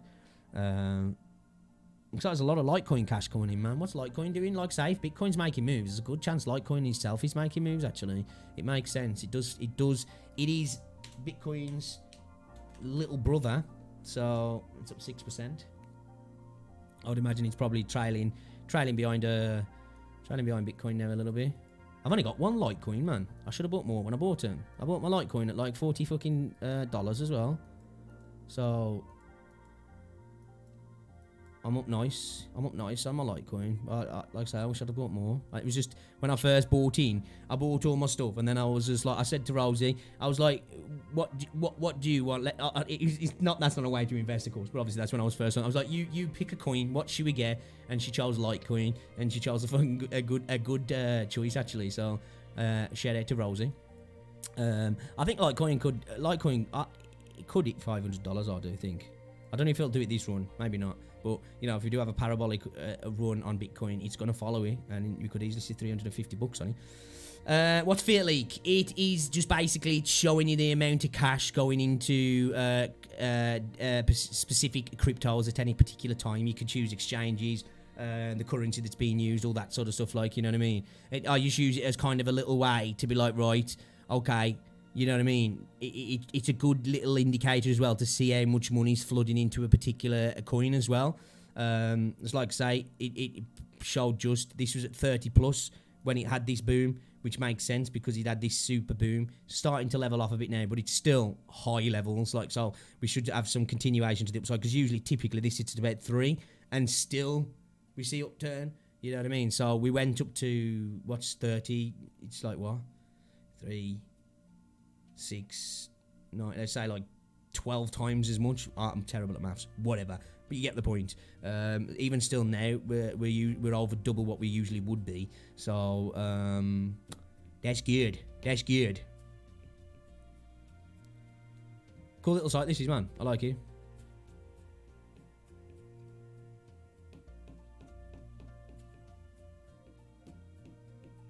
Hackery. Denny German authorities have access to 64 million worth of Bitcoin stash. Ooh. Damn. I think the American government's the second biggest holder of Bitcoin, isn't it? I think MicroStrategy have surpassed them now. You know, the same government that's talking about that Bitcoin's bad have got a fat stash of it, though. Well, yeah, I suppose to a degree. Not so much volatility, more just the overall fact that there's going to be power moves, you know what I'm saying? And typically, usually to the upside as well, because this is cash being put into it. So this is a good way to see, you know, there's a lot of Bitcoin being bought at the minute, basically. You know what I mean? And like I say, shows as well, Litecoin's going up, Litecoin's powering up as well. Tether, there's a lot of Tether being bought, that shows as well. A lot of Tether's being bought, shows there's a lot of people buying Tether to then obviously buy whatever with the Tether. Dogecoin's still powering along now. It's starting to get pushed down. Chainlink looked like it might start to pump now as well. It's recovering after that little dump from the first. Initially, the Bitcoin news caused everything to freak out a little bit, because typically that's what Bitcoin dominance does. That's why alt season typically kicks in. Bitcoin dominance drops down a little bit. Alt season kicks in, and at the end of alt season, the bull market typically ends. So the fact that this is going to happen now, it might bring back a bit of Bitcoin dominance, so this might actually stretch out the bull run a little bit longer. So we're looking at anywhere between summer and December to the end of the bull run. These sort of moves could push that back a little bit more. You know, like we've got more interest in crypto than I think we've ever had at the moment. So I really do think like this bull run's going to continue, but at the same time, mass amounts of money going in like that can cause blow off tops, because people who were prior invested are getting their fucking shit pushed up, and they're like, yo, I'm getting the fuck out, bro, I'm a millionaire now, you know what I mean? And then once that shit starts to happen, that's when it's a cascade effect, and then the bear market kicks in. But the thing is, if you're learning your stuff, you can make money on spot trades, investing all the way up and some longs, and then, you know, sell, profit, and then trade the shorts on the way down. You know what I mean? If you'd have shorted this on the way down here, you'd have been earning money as all this dropped. Put it on a 3x leverage, you know what I mean? Chucked in $100. You know what I'm saying? Nice. But I'm not suggesting anybody do anything though, guys. Like I say, I'm a degenerate, I'm an idiot. Don't listen to me. I know, sweet thacker. And I would never try and suggest to you what to buy with your money though, guys. But like I say, if you ever do something in your life for your cash, invest it, man. Invest it, whether it's in brick and mortar, whether it's in stocks and shares, whether it's in metals, whether it's in crypto, whether it's in a business. Get your money to work for you. Don't just save it. You know, obviously always try and have a little bit of cash, liquidity cash that you've got there, ready to access, but just remember that's always going to be worth less every day that goes by because of inflation. But get your money to work for you, man. Get it invested in something, like I say, even if it's a business, get it into a business, you know, get it into brick and mortar. The aim for me is, my aim really is to really start making money off crypto, to then transfer some of that into stocks, get a little bit of gold, and then the end goal is to try and start getting property. That's the plan. Where did you learn the Death Star instrument? You like me drawing, do you? Yeah. Oh, wait, what was it? It was on the Doge, wasn't it? It's just the drawing tool, man. I like the drawing tool. I like to pretend where it's gonna go. Oh shit! Don't mean to move that. We're gonna fucking, you know. See what we're doing next. We're not, but it's a good little what's it, man. Yeah, there's some good tools on here as well. Some of my favourites. Obviously, I love a fib. I do like the fib speed resistance fan also. I really do like that. They're probably two of my favourites within that also. This is what I'm trying to learn about at the minute. This is what my next stage in what I'm trying to learn about is ciphers and Gartley patterns, harmonics. I really want to start learning about harmonics. I don't really know much about them, and I want to learn them because they can be incredibly powerful, mixed with all the other things, you know. It's all about confirmation when it comes to trading. If you've got an indicator that's telling you one thing, your trend's telling you one thing. If you've got a harmonic that's telling you one thing, and you've got something else telling you, you know, across multiple different timelines, that's how you mitigate risk when it comes to trading. You know, you get these confirmations, and then you use the market itself to get some more confirmation. You know what I mean? Volume, breakouts, all that sort of stuff. Nice closes on candles with volume, and like I say, other things coming in, and that's how you start to stack up your things to be like, right, I'm confident that this is the move we're going to take. Doesn't mean it's going to be, but you know, if you can reduce the uncertainties as much as possible. That's why when people say, it's just gambling, man, it's like, it's not. You know, it basically doing this, it's like gambling with like counting cards and having somebody going, you know, that's a fucking ace, you know what I mean, kind of thing, like, and shit like that. Like it's you know, you use the indicators and everything to hedge the bets towards you, really.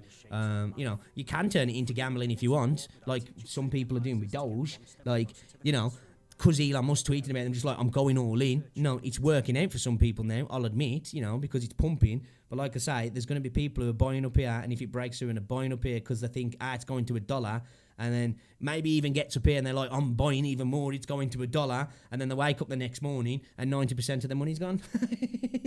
You know what I'm saying? Only instrument you need is Wall Street Bets, right?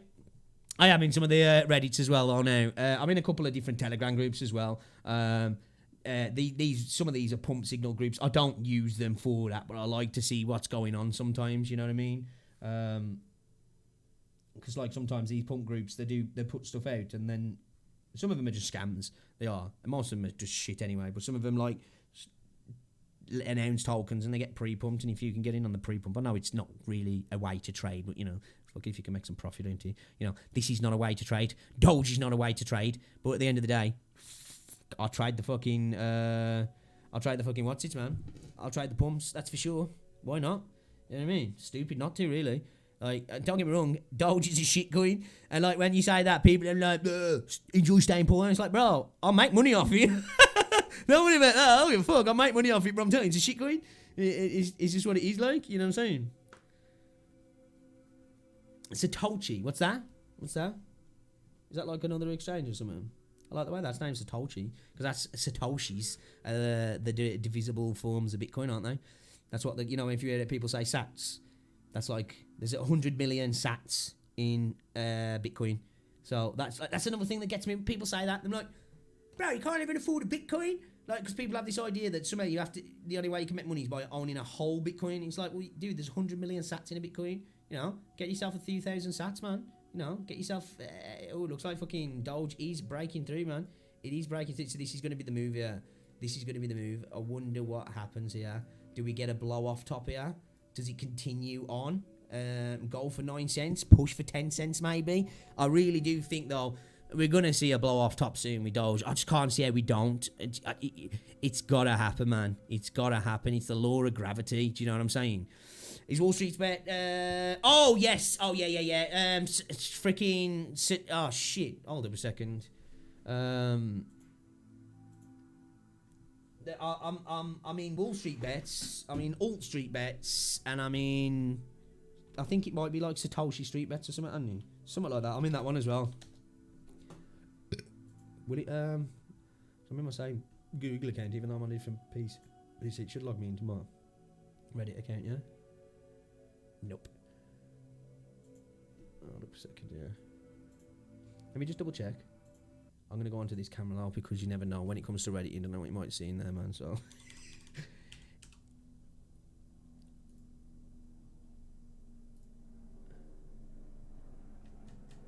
Yeah. I'm in this one. Satoshi Street Bets, that's the one. I think what I'm in at the minute, our Alt Street Bets, our Dogecoin, our Satoshi Street Bets, and our Wall Street Bets. That's the 3 main ones I'm in at the minute regarding, like crypto and trading stuff like. They were the guys who I think were initially trying to start the Dogecoin pump, weren't they? So yeah, it looks like it's a struggling around this here, but it's still looking strong, Like I say, when you get to the daily though on Dogecoin looks fucking strong as fuck, man. Look at the daily.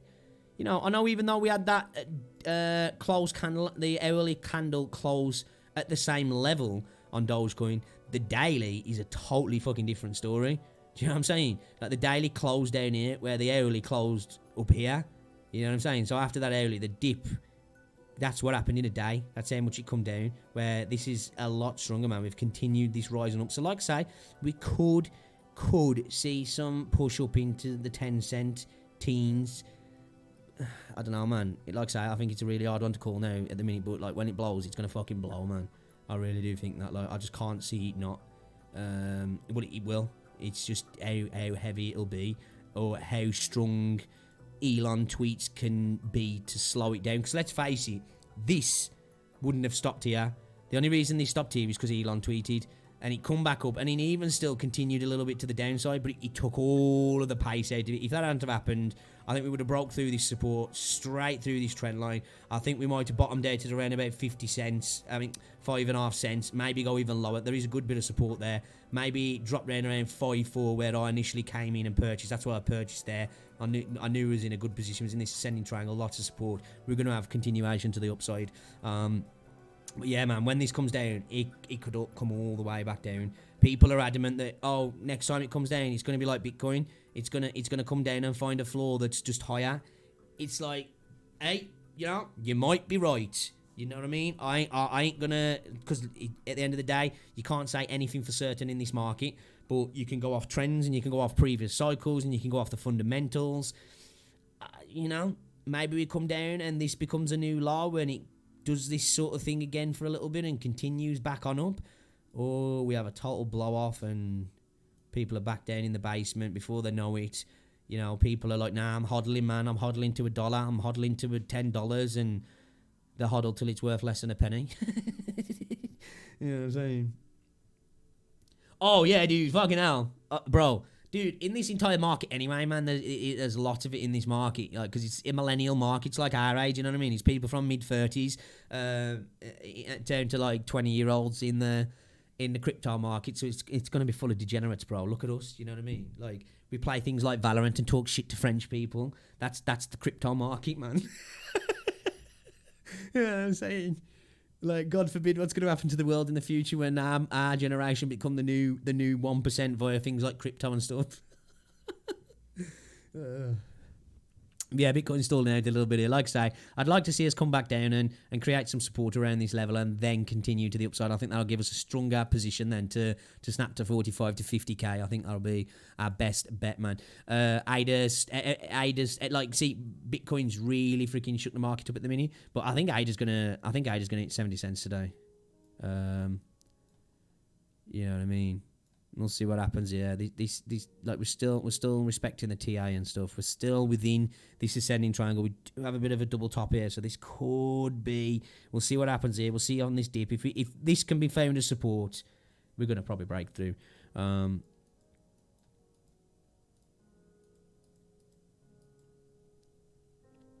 Right, dude. Exactly, man. Exactly. That's what I'm saying. But at the same time, it's like, you know. So I like the market, man. We're at home, man. We're with our people. Idiots. But, you know, as long as we're making money, don't fucking matter, does it? So, yeah, there's still a bit of a bearish divergence, really, there. All the way from here. But that might have been cancelled out now because we did have this reset and we're starting to come back up now. But still, we do have a lower high on the RSI. But that makes sense that we're coming back down now. But like I say, if we find some support here and then start to rally, there's no reason why we can't break through there, in my opinion. And I'm still super bullish on it. I think maybe what's just going to happen, it's going to shock the market entirely. What's happened with Bitcoin? Whenever Bitcoin makes big moves, it shocks the market. It either drags stuff up with it quickly or stuff dumps quickly and then freaking recovers. Because when Bitcoin does these moves, like I say, when anything happens like this, it was the same with Doge. It creates FOMO. People see something moving rapidly and then they instantly go towards it to like, oh, I can make some quick money. You know what I'm saying? Like where, you know, this started moving. If you'd have got in here, you're not really making quick money. If you did long this, you know, you're fine. Because, like I say, in a bull market, longing Bitcoin is not a big deal, really. You know what I mean? You're long, you're going up. You're long, you're still going up. You long it here, you're still good. You know, as long as your liquidation mark's fucking down here, you know, you're still good and you're still in the profit if you long there. Like, it's... You don't want to be doing any shorts in a bull market, man. Whoa. Look at Doge. Look at Doge, eh? Okay, now. It's holding on for dear life a lot longer than I thought, man. I might get proved totally wrong and it breaks through my targets. I don't think so, though. But, like, every day I look at Doge and I'm like, bruh, shit's trying to prove me wrong, you know. You need to stop that. Stop it. Stop it. Like I said, conservative estimate for me, between 7 and 10 cents. We've stuck within the 10 cents. We've hit, 8 point something cents, just short of 9 cents. So that's kind of in my conservative estimate. My big estimate, like I say, I think my final estimate's 14 cents. So, you know, if we do get up to there, man, and I was quite on with that, if I'm honest. Back with the stonks. I'll be doing some more gaming stuff, hopefully, from tomorrow. I want to start doing these kind of streams. I'm actually on YouTube, if I'm honest. What's RSI? I know the Bollinger Bands and the support resistance lines, but no idea what RSI is. That's the relative strength index. So that shows you the purchasing power, basically. So you've got your... you typically, how you have it, I have mine 30 to 70. That's typically how it is as standard anyway. So anything below 30 shows that you're quite oversold.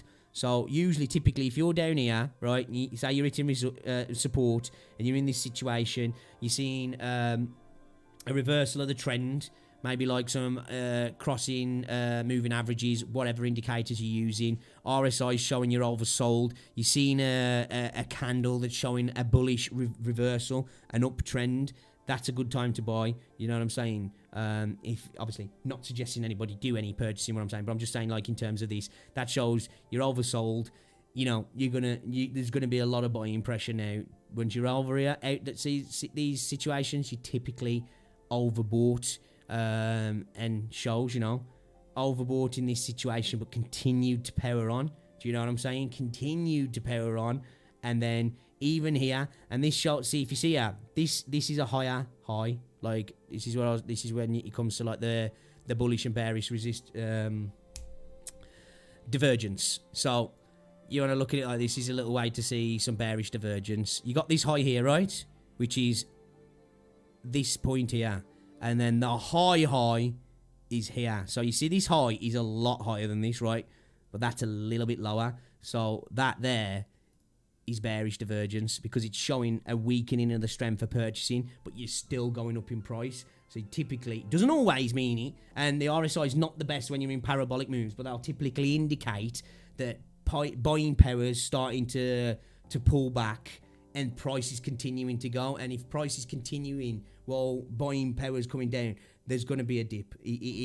More than likely, there'll be a dip, you know what I'm saying? Now, you can also see bullish movements. You see how here, you've got this low here, and it's higher than this low, right? But then if you go to the RSI, that low, this is a higher low than this, but on the RSI, it's a lower low. That shows hidden bullish divergence. Do you see what I'm saying? So it shows that it's coming down.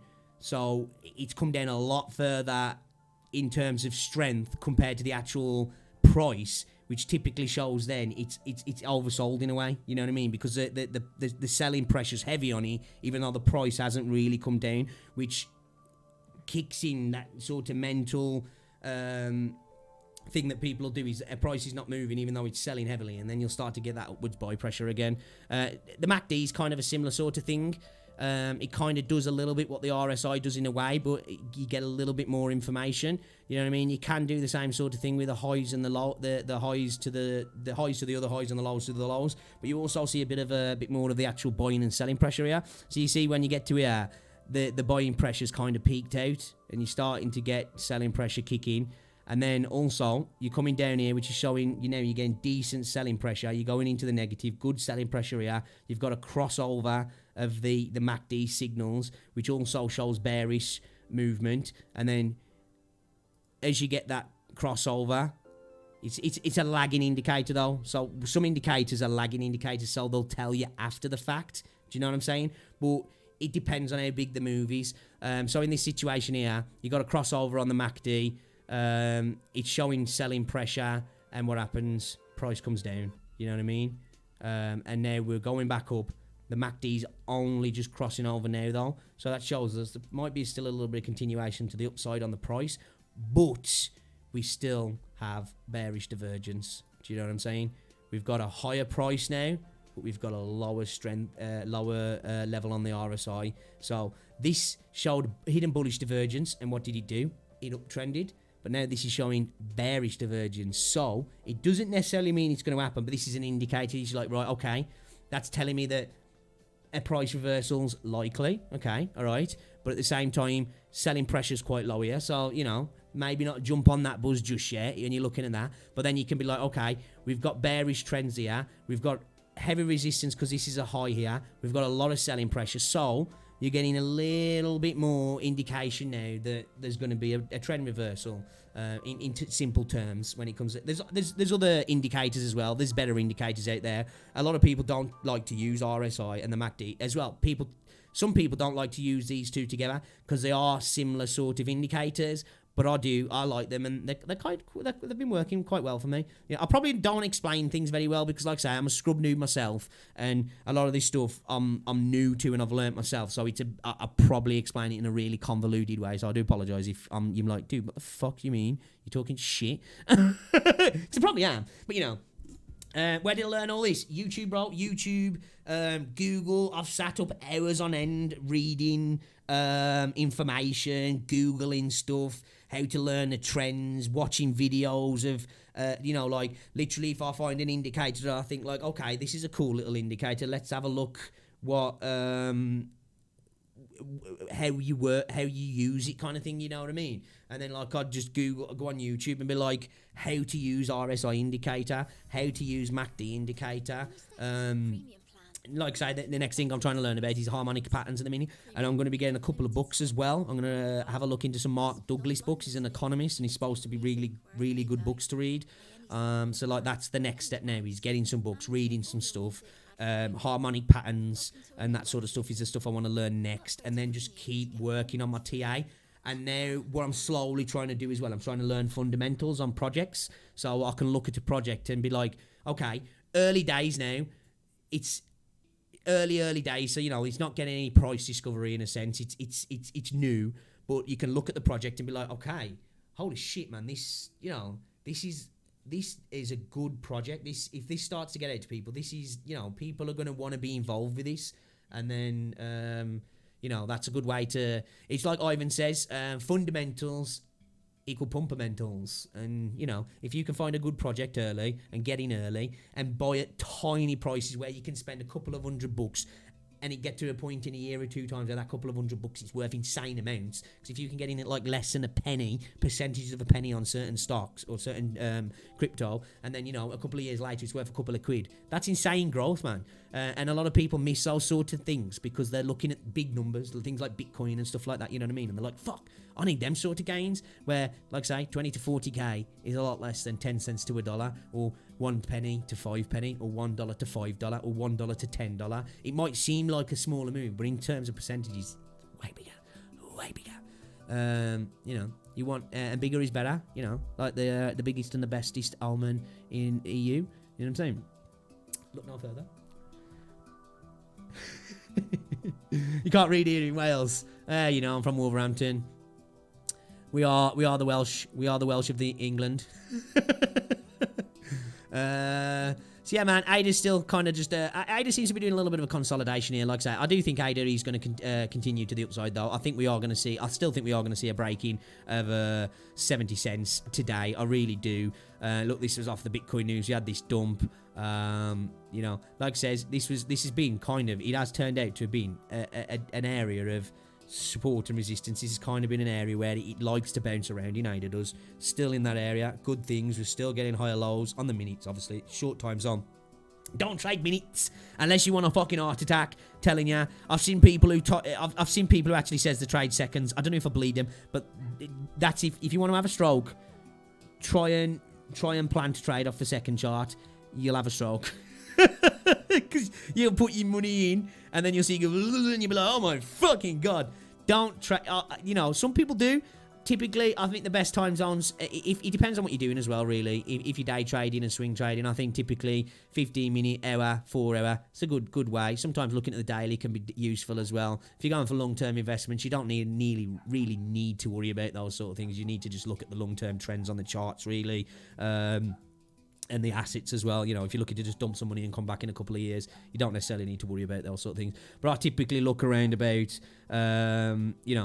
like say 15 minutes, an hour to 4 hours, because 15 minutes, typically longer time zones override shorter time zones.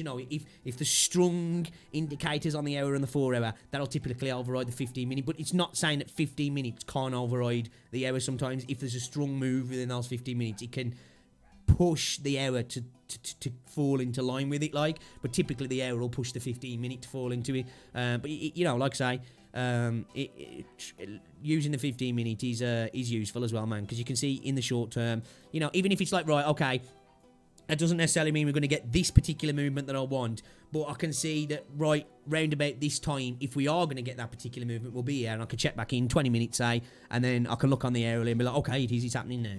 That's typically how I use the 15 minutes, if I'm honest. And sometimes, you can see there's different patterns that can happen that you won't notice in the hour. Like sometimes, you might see a little, inverse head and shoulders on the 15 minute, where on the hourly it might just look something like this, or like this, and that might, you might not necessarily notice anything in the hourly, but this is showing a bullish pattern, and then you get a bit of an upturn, but you miss it because you're just looking at the hourly. Like, it is always good, like I say, to make sure you're looking at multiple time zones, especially if you're trading in shorter periods as well, or trying to catch any sort of margin trades. If you're doing margin trades, I definitely think, 15 minute, 1 hour, 4 hour, good level to go with. If you're doing, and when I'm talking like lungs, if you're doing lungs over the space of a couple of days, because you can do long leverage trades over a big period of time. If you got into Bitcoin when he was at 10k and you slapped a fucking lung on there with like a 10x leverage, you're fucking loving life right now. But that's when you got to get in at the early parts of a bull market. Like I say, we're still in a bull market, so I think it's safe to say long in Bitcoin is still a thing to do. Really, if you're ever at the start of a bull market, you can't go wrong long in Bitcoin, really, you know what I mean? Because it's just going to go up in price for quite a while, and you've got to make money. One thing I will suggest, I never suggest what people to do, don't short in a bear market. You might be, like, a bull market, sorry, don't short in a bull market. Like, good traders can do it. Really good traders can do it, but it's a risky business. Like you say, you're in this situation here. You guys can't see that because my face camera. In this particular situation here, you hit this high, and you're like, I'm expecting some downturn here, and you're like, fuck it, I'm gonna short it. Okay, you would have made money there, but it's risky. Do you know what I mean? Like, you might have been in a situation like this where you're thinking you're getting a continuation to the downside. I'm gonna short it, and next thing you know, you fucking you're in the negative because and in a bull market. You can have dips that turn into rapid inclines fast. So never short the market when you're in a bull market, in my opinion, unless you're looking to play risky. But then again, though, I did short XRP the other day, but at the minute, XRP is not in any sort of bull run because the SEC cases got it by the balls. So I longed it and I shorted it.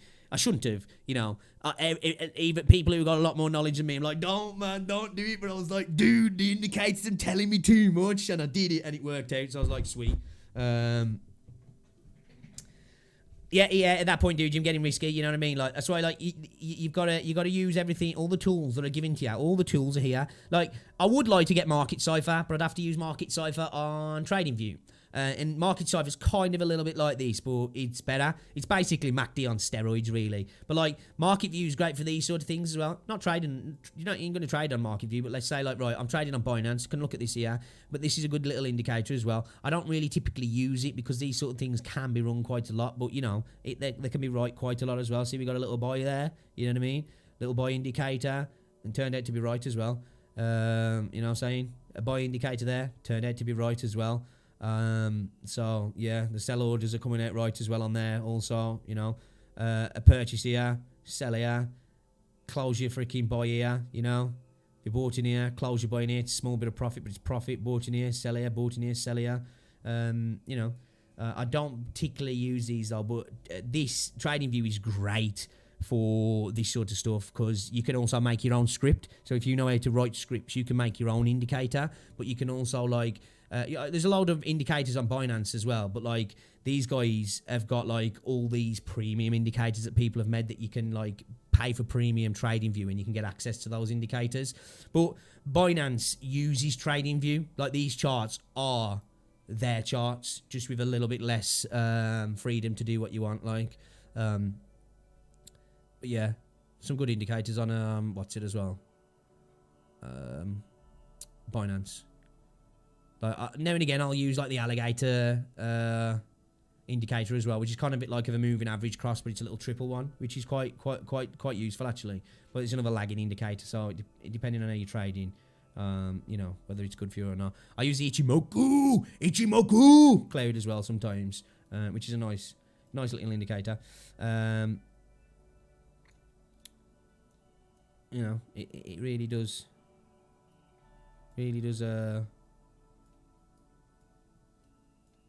does a good job, that man. It does.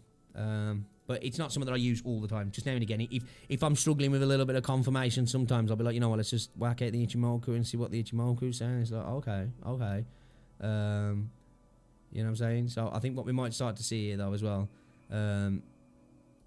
is this, like I said, a little bit of consolidation. We'll probably start to see a little bit of because we've had this upturn, we'll probably start to see a little bit of a healthy. I would like to see us come back down and then kind of do this. You know what I mean? I'd like to see this a little bit off Bitcoin now. Because that's a lot healthier and that'll give us a lot more upswing rather than like just going up and then having to break down because it's just too parabolic.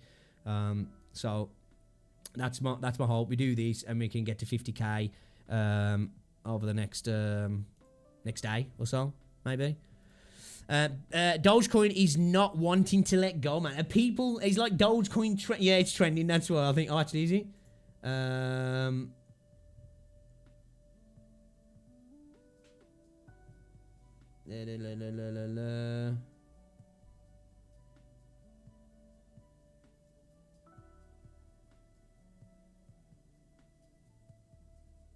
Okay, I thought Doge was trending, but it doesn't look like it is. I wonder why Doge is getting it. It's probably just following the market, really. We're in a bull market, Stuff does tend to follow the Bitcoin.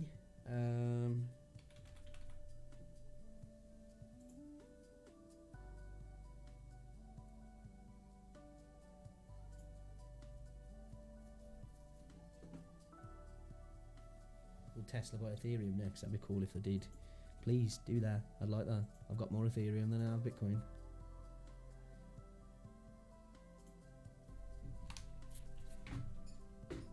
It's 3 o'clock already. Where's the day gone, man? Today's just flew by, it really has. Like, Doge, he's just, like, not wanting to stop, man. Creating a new candle on that. Like I say, I think we might see 9 cents on Doge. Possibly 10 cents. I don't know how much higher it can go. There's been no Elon tweet, as far as I'm aware. Let me look on this PC a sec. I'm going to have to cut to this scene because there's too much titties and stuff all over my Twitter, man. I follow too many degens. So...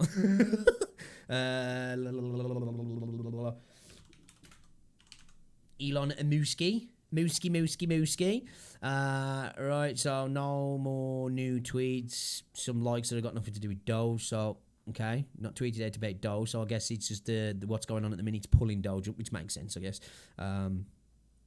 You know, Doge has had a lot of volume going into it as well. The market's moving up. It only makes sense. It's going to pull Doge up. It's just how far it's going to pull it up, and then, you know, how far it's going to come back down. Tesla had Bitcoin to their balance sheet. We're still in the first quarter.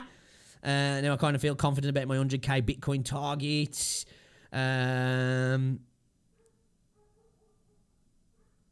Tesla bought Bitcoin for 1.5 billion and also accepts Bitcoin as payment mode for its products. It reported in 10k, which got released today. After Tesla revealed it was a Bitcoin investor, prices surged new highs of 44,000. I wonder what's that doing for the Tesla stock price, man.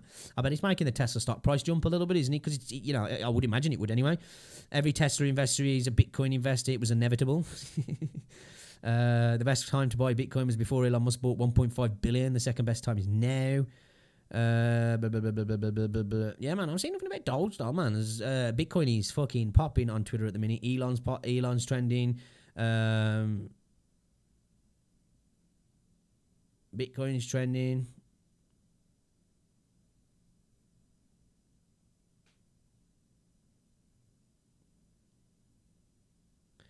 Oh, that's a badly aged tweet from Peter Schiff. Musk is far too smart to be dumb enough to buy. He's a Bitcoin hater, like he loves gold. He's far too smart to be dumb enough to buy Bitcoin. It's just a matter of time before you realise that too. That did not age well. That tweet did not age well.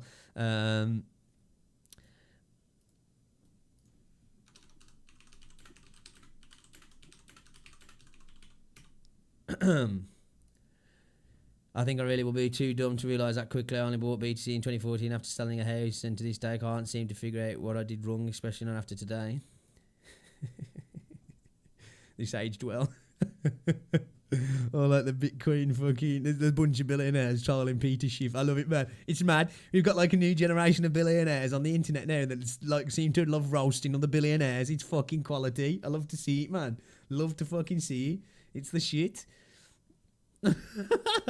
Today's exciting, man. Like, whatever happens in the markets, like, this is exciting shit. This is what I'm living for at the minute, man. This is what I've been so MIA just lately. I'm so invested, not only monetarily, but like, you know, emotionally and physically. Not I'm not emotionally trading, but you know, I'm sucked into the space, man. It's fucking cool. Is it possible to invest into either and Bitcoin without having enough money? Yeah. I've got like. In my Coinbase account at the moment, I've got like actually in there, not in my wallet. I've got like 1 point something, I think. I can't remember how much Bitcoin I've got, but yeah, man, you can buy percentages. There's a set lowest amount you can buy, and I think like $10-15 is the lowest you can purchase when it comes to Bitcoin. But there's 100 million satoshis in a Bitcoin. Do you know what I'm saying? So. That's it, like when I said about it being divisible. Like, Bitcoin's going to... Like, this is when people say that, oh, it's going to be too expensive for anybody to ever own. It's like, yeah, you could buy satoshis. Like, yeah, you can have pennies in a pound and pounds in 100, you know what I mean? Kind of thing. So that's how it's going to kind of work. But yeah, dude, you could buy, do that, yeah. You could buy 100 quid's worth of ETH, grand's worth of ETH, you know, wherever you feel you want to go in, whatever you feel comfortable at buying, you know what I mean? You can choose where you enter. Like, so I think the lowest you can buy of let's have a look. Are we on? What's it there? Okay.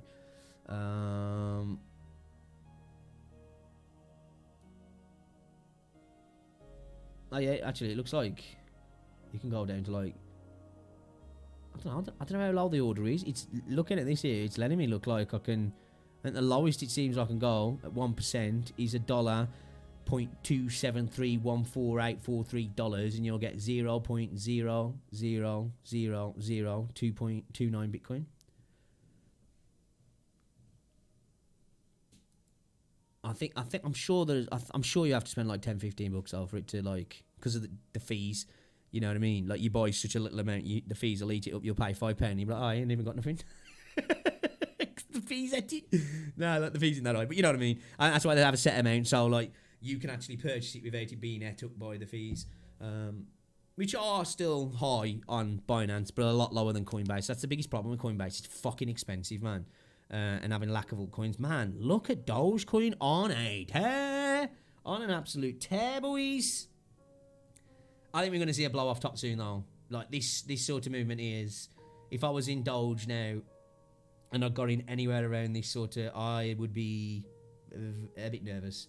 You know, if you got in anywhere down here, you're fine for now. You know, because if you do have a dump, you'll have time to get out before it gets to you. But you know, if you're here, because like I say, Doge moves that quick. You know, if you got in here and it dumps, it could be well past where you invested before you can get the fuck out. Like Doge will move that fast where you're like, right, I'll set a limit order at 6 cents. Oh shit, it's at 5 cents. All right, let me set one at 4.5 cents. Oh, it's at 3 cents. Oh fuck. You know what I mean? So like, that's why I say to people, be really careful with Doge and make sure you get your fucking get your limit set, get your sell orders set. So like, you know, if you miss it, if it dumps, at least you get out, like kind of thing. Because people get too afraid of it's the FOMO. Like someone's going up, and instead of taking profit, because people are like, it's going to continue to go up, I ain't going to worry, it's going to continue to go up. And it's like, set a stop loss. And it's like, nah, because if it comes back down and then goes back up, I'll end up selling my stuff. And it's like, well, that's a thing, but it could also come back down and not go back up. It's better to be safe than sorry, man. Always make sure you have stop losses set as well, guys. You know what I mean? When you're trading. So if it does dump, you can get out. You know, you might be taking a fucking shit. You might be out somewhere. You might not have access to the internet. Your net might go down. You might have a power cut. Your phone might not be working. And you literally can't do anything to stop your trades. If you've got a stop loss set, it'll do it for you. You know what I mean? So, like always have your stop losses set, man, and always take profit, guys. Don't be afraid when you're in these sort of markets, yeah, and you're going up here. Don't be afraid to start taking a couple of cent profit as you go up. Dollar cost average your purchase, and you know, see what you're up and scalp some profit. And start doing it on the way down as well, you know, just in case you have an upturn. But then when you get to some sort of confirmation, get the fuck out. Like, you know, like I didn't bother doing that with this. I was just in for the ride because this was just fun. Like Doge is just one of them things for me. It's fun. I ain't really like. There's money to be made, but I'm too sensible when it comes to things like Doge to throw big amounts in. Like unless I'm getting in down here, you know, I wouldn't put anything more than a couple of $100 in. Like I put a couple of $100 in round here. I made a nice bit of profit. I took a bit of that profit and I put it back in. But you wouldn't like I'm seeing people still around these sort of areas and putting a couple of grand in. It's like, bro, man, you got bigger balls than me. You've got bigger balls than me. I respect you, but you know, careful. Like when I see people doing that, I'm like, man, you must struggle to get up the stairs with your fucking bollocks. For $1, you can smell some Bitcoin. See, because it looks like Binance are doing there's a Visa crypto card coming out, so that'll be cool. I'm looking forward to that as well. Yo, guys, want to get yourself some free crypto? Talking of crypto, if you go onto the iOS or the Android store, search for Incent, guys. That's INCENT, the Incent app. Download it. When the codes pop up, put the code in and claim yourself a little bit of free crypto. I think, you know, you have to like watch ads on the app, which isn't the best, but still, you know, watch an ad for 30 seconds, get yourself a couple of cents worth of crypto and just leave it there. You know, it might be worth something in the future. I think it's only worth a couple of cents at the moment. Incentives, or it might be less than a cent. I don't know. I think at one point though it 10x'd a couple of weeks back, but there was issues with the exchange that they use, and I couldn't even cash it out, and I didn't even have an account anyway. And then the next day it was back down to 12 again. I was like, bastard. So I'm just gonna wait till that happens again, and I'm probably gonna cash that out. So yeah, you know, a little bit of free crypto if you want to get yourself some free crypto, man. Little Australian company, guys. They seem like really chill people who run the place as well. And you know, if you ain't buying any, it doesn't really matter, does it? And you ain't having to use your phone as any sort of like, you know, like there is at the minute. There's these lots of these ones that are coming out where they're like, you know, mine on your phone, it uses no resources, but we want all your details. And it's like, oh, okay, so I'm the product. Okay, I'll get it. And I don't trust them anyway because it's like, I don't know. I'm not saying they're going to fuck you over, but they're selling your information, and then they're typically what they seem to do is get everybody codes to put out, which I get it, businesses want to advertise, but everybody seems to get a code. Like where I've gone, when people are talking about this pie stuff, everyone's just like, use my code, and it's just like, I think like, okay, I see what they're doing. I think more than anything, they're just trying to pull people in to sell information. I could be wrong, but you know, when I see red flags like that, I'm like, yeah, that's not for me, man. I don't really want to use that. So yeah. Someone needs to tell it, right, dude? Right? That's what he needs to do now. He needs to take a day out of every week to specifically talk about a specific crypto, and we can all just make bank. You know, because he has turned into a fucking professional pumper at the minute, man. Like, Wall Street bets and fucking Satoshi Street bets have got fuck all on Elon, man. One tweet and dude can make people thousands, which when you think about it, it's insane. And I hope he does kind of stop it, though. I do, because, like, he's getting to the point now where he's like, you know, dude, you're going to fucking make some people lose money and possibly crash some markets, man. Like, just imagine having that power that you can send a tweet out and, you know, fucking make one market dump while another market pumps. Like, dude's probably just chilling there having a drink at the end of the night, being like, you know what, fuck it, I'm going to make somebody 10 grand with a tweet. Dude's got insane power.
Excuse me. You barking at the missing, eh? What you barking at? What you barking at? You seeing off the birds? What you doing? What you doing?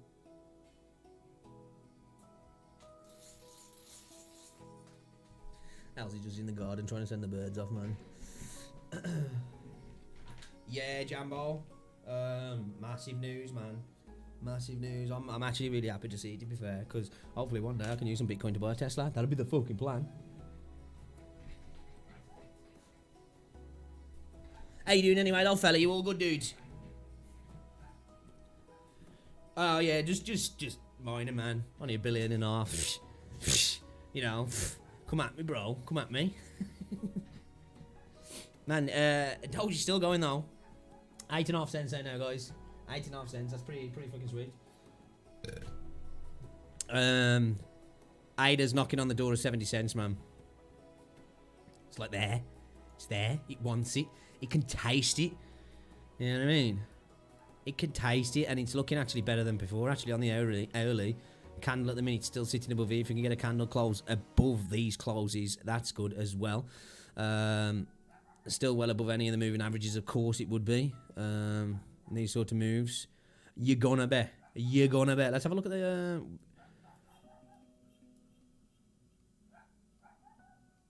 And yeah, we're just sitting along the moving averages there, and then we've exploded off them, haven't we? I'm really interested in fucking what Ada's going to do, man. Because, like, I think once Ada breaks through there, I think we're going to see some serious movement to the upside. And as well, like, it's ugly. We're in an ascending triangle. But could we see a little bit of, you know, it'd be a very ugly cup. But either way, we're in a bullish pattern because we're We're in an ascending triangle. We just need to break through here, find this as support, get up to here, break through here, and blue skies, baby. Blue skies. Well, not total blue skies because we've had a previous high, but I think we'll be pushing towards $1 pretty quick, if I'm honest. What the fuck, Elsie?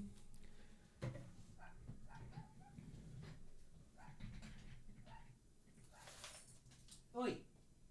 Shut up! Oi! Hey! Hey! Hey! Are you barking at? Are you barking at? They barked at me.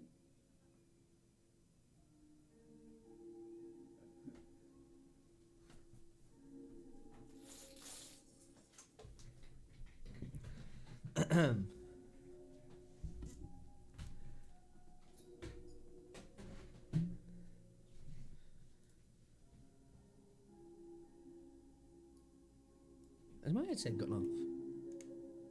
Fuck am I? I was like, yo, is the music playing? He's still fucking playing. I'm like, what can't I hear it? Fucking do it. Do it. Alright, let's have a look at Link. Link's still kind of like, just kind of fucking around a little bit Linkies, man.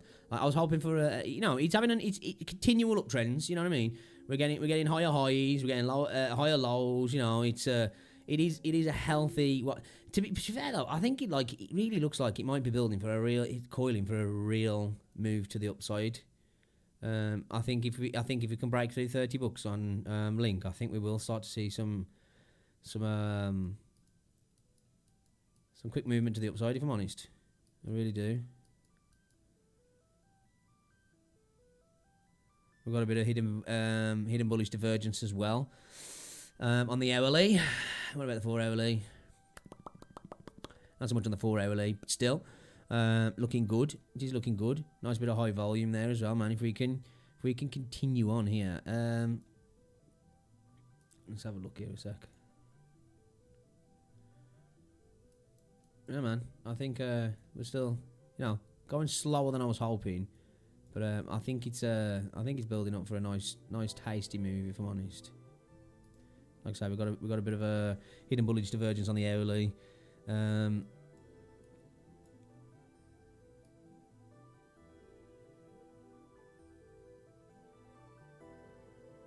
suppose it could go off wicks.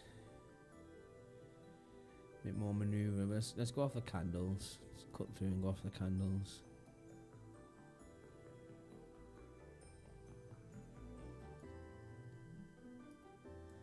Let's see what happens there. Let's see if it respects that trend line, and then we'll know if it really is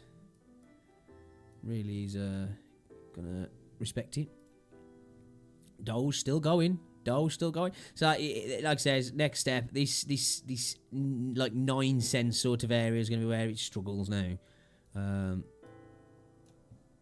If we can get through this, I think we'll see maybe a quick snap to 10 cents. But like I say, I think at the minute with Doge, you know, like if he came back down here, dumped down to here a little bit, bounced off here, come back up, tested and found support there, we'd see a big uptrend. Possibly like if you went off a measured move, because you know that'll be a cup and handle. It's not really looking like it's going to do that at the moment, but you know, you'd have a measured move of like just short of 10 cents then. But depends. It doesn't look like it's going to do that. It looks like it's just going to carry on. So it might come up here, get rejected, and come back down possibly. We'll see how strong the resistance is around 8.7 cents and 8.9 cents as well. So still, it's still got its highs to break there. So we'll see. Bitcoin's starting to have that little bit of sideways movement, like I said it would now. I was hoping it would come back down and test this just to make some extra support. That we need that now. Like that's what we want. So because like if this does decide to come back down now, we don't want it to break that back down below 42k. Now we've broke it, it'll be easier to get back up, but we really don't want to come back down so quick. If we can come back down, make some support here, and then that will then show a nice little bit of support. It was resistance, it's now become support, and then continue back up. And then if we do decide to come back down, that'll be a nice place that we can bounce off then. So we'll see how that goes. Man, fucking markets are moving fast today. It's exciting. It's cool. I think I've fucking turned into a right weirdo, man. Like I'm looking at green candlesticks going out and I'm like, yeah. What's the battle tab? The battle tab. The battle tab. The battle tab. Where am I looking? Battle tab. What, on the tabs I've got open? What are we looking at? I know what you mean. What are you talking about? A 2-hour journalism lecture have you got? Hey, yo, guys, we hit 10 likes, man. You know, if you are watching, guys, and you do enjoy the content, you know, even if it's just laughing at me because I know fuck all, drop a like on the video, guys. Much appreciated. See if we can try and maybe 15 likes at the end of the stream. That'd be cool. We got 15 likes on the last stream, which I was kind of happy about because, you know, I don't do these sort of streams and I've not been streaming for a while. So the fact that we come back on a stream that I don't do, we got 15 likes on the last stream. I'll take that, man. I will. I'll really take that. So, yeah, tickle the like if you haven't, guys. Litecoin still trending towards the upside. I see cup and handles everywhere. I do, man. I've got a problem. But I really like them, man. You know, if we do come back up here, come back down, create ourselves a nice little cup, but still, that's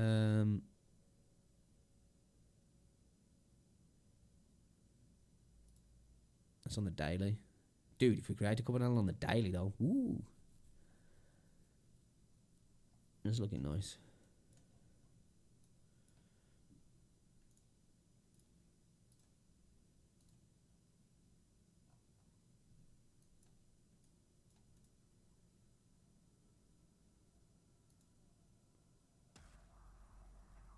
Bit too much black space there, really. But, you know, could work. We'll see.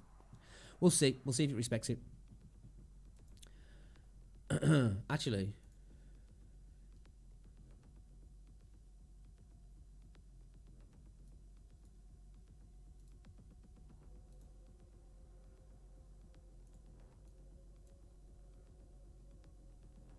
It's respecting the fib. You know what I mean? And for the low, a high to the low. It's respecting the fib round here. It's respecting the fib round here. It's come back down. Yeah, I love the Fibonacci, man. You know what I mean? Come up here. You know, finding support around this sort of line. Resistance around here. Support around here again. Find a little support around there. It looks like we're finding more support right on it, man. Right on it. I love the fib. Fib's so good. If we can break through this, man, then we should be looking on to push towards the all-time high.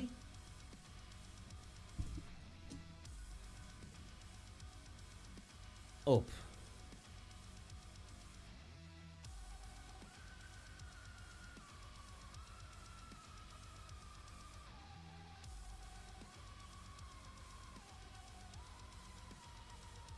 Oh, I don't know what I'm looking at, you know.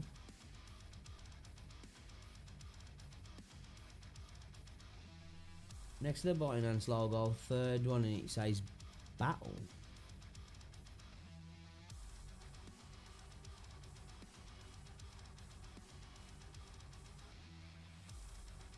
What? What are you talking about, Willis? Battle. Next to the Binance logo.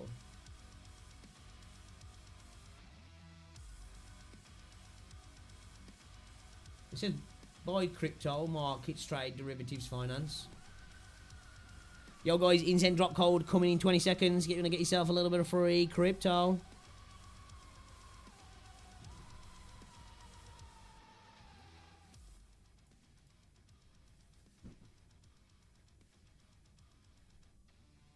About the derivatives.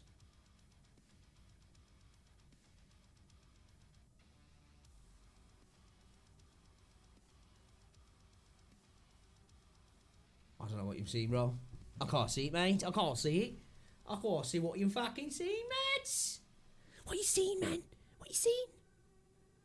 On the other tab.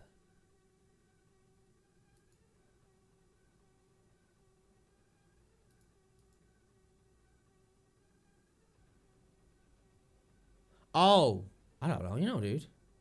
I think this might actually be a competition regarding... I don't want to open it just in case it opens up with some of my information. Let's have a look. I think it might be a competition regarding...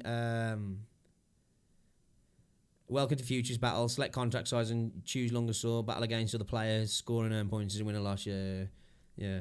It's basically a competition.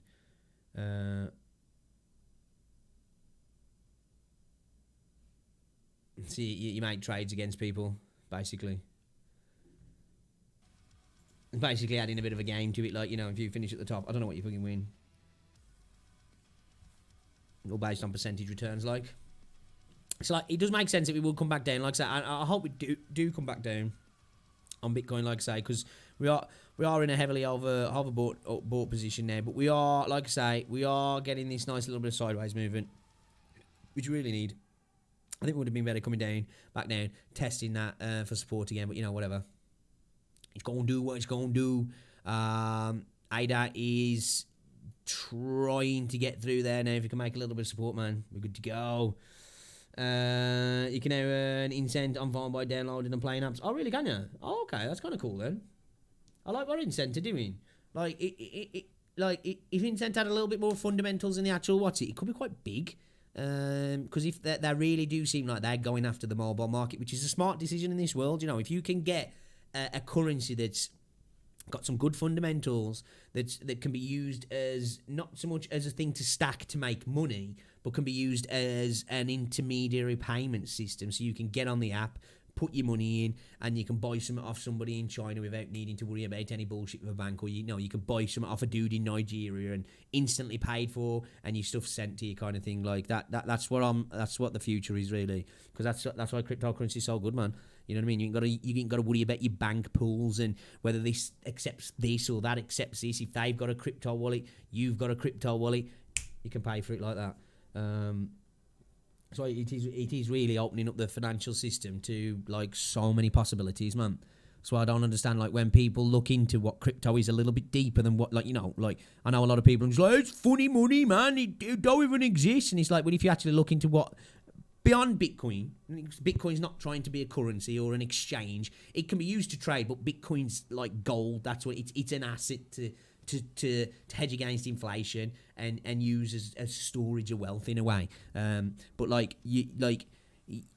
other currencies, obviously there's things doing different things. Things are trying to be like, in the DeFi space, you got stuff where it's about financial lending and transacting and moving money around and mortgage brokering. And then you got things like EFAs coming out, which are trying to create energy saving solutions and all that sort of stuff.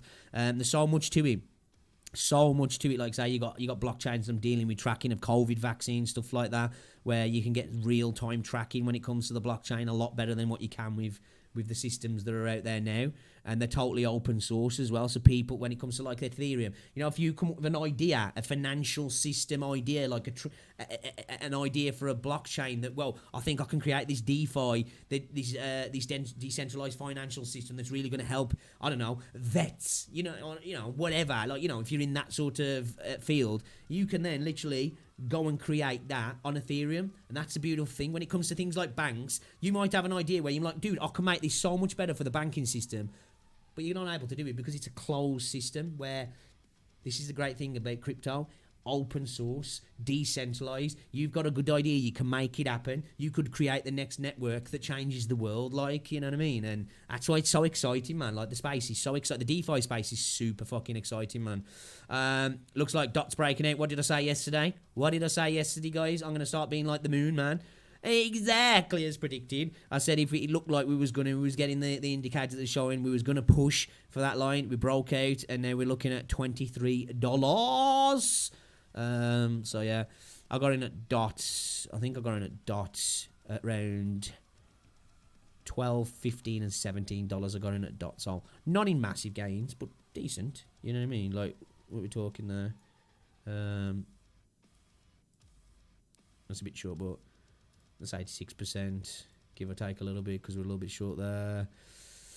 What else is it? Was it 15? And I got in 47%, and then I got in at, I think it was 17. I want to say round about somewhere like that. So, yeah, man.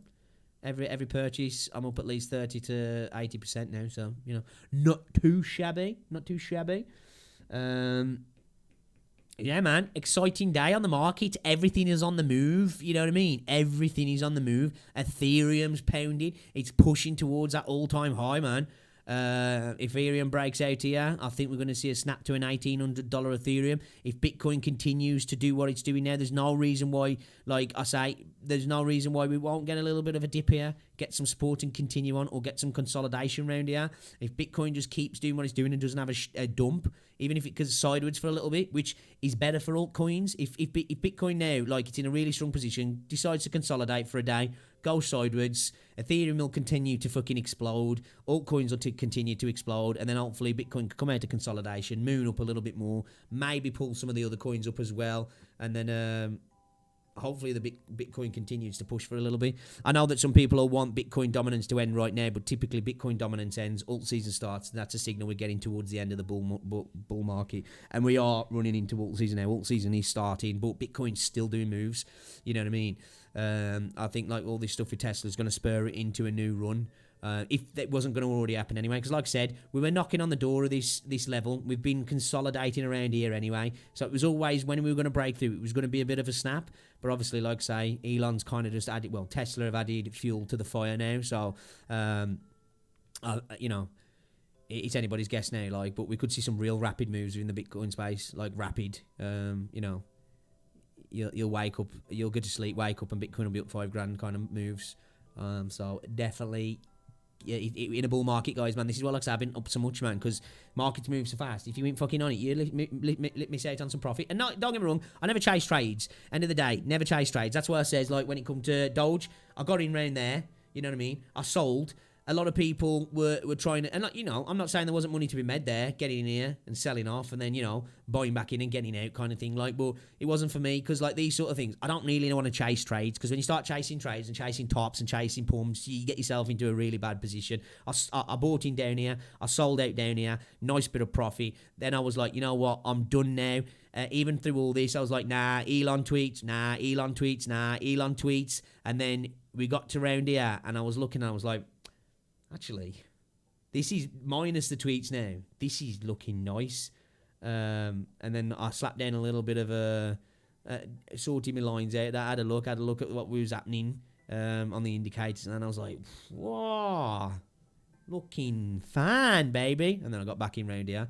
And I had that one nicely. I could have got back in down here, of course. But like I say, I was out the market then. But, you know, I was like, fuck it. Kind of FOMO'd in a little bit. Only went in with a slice of profit off there. So it was free money. So if it went, it didn't matter. And then, you know, I got out right on 82. So pretty much at the peak, you know, by 4 cents. We topped out at 86, I think. But that was a quick movement, you know what I mean? So I pretty much got out at the top there. So that wasn't a bad trade really, you know, for a day. I think it was a day anyway, wasn't it? So that was the 7th, and we topped out on so a day. You know, I was able to make a nice 50% gain. Come on at that, you know what I mean?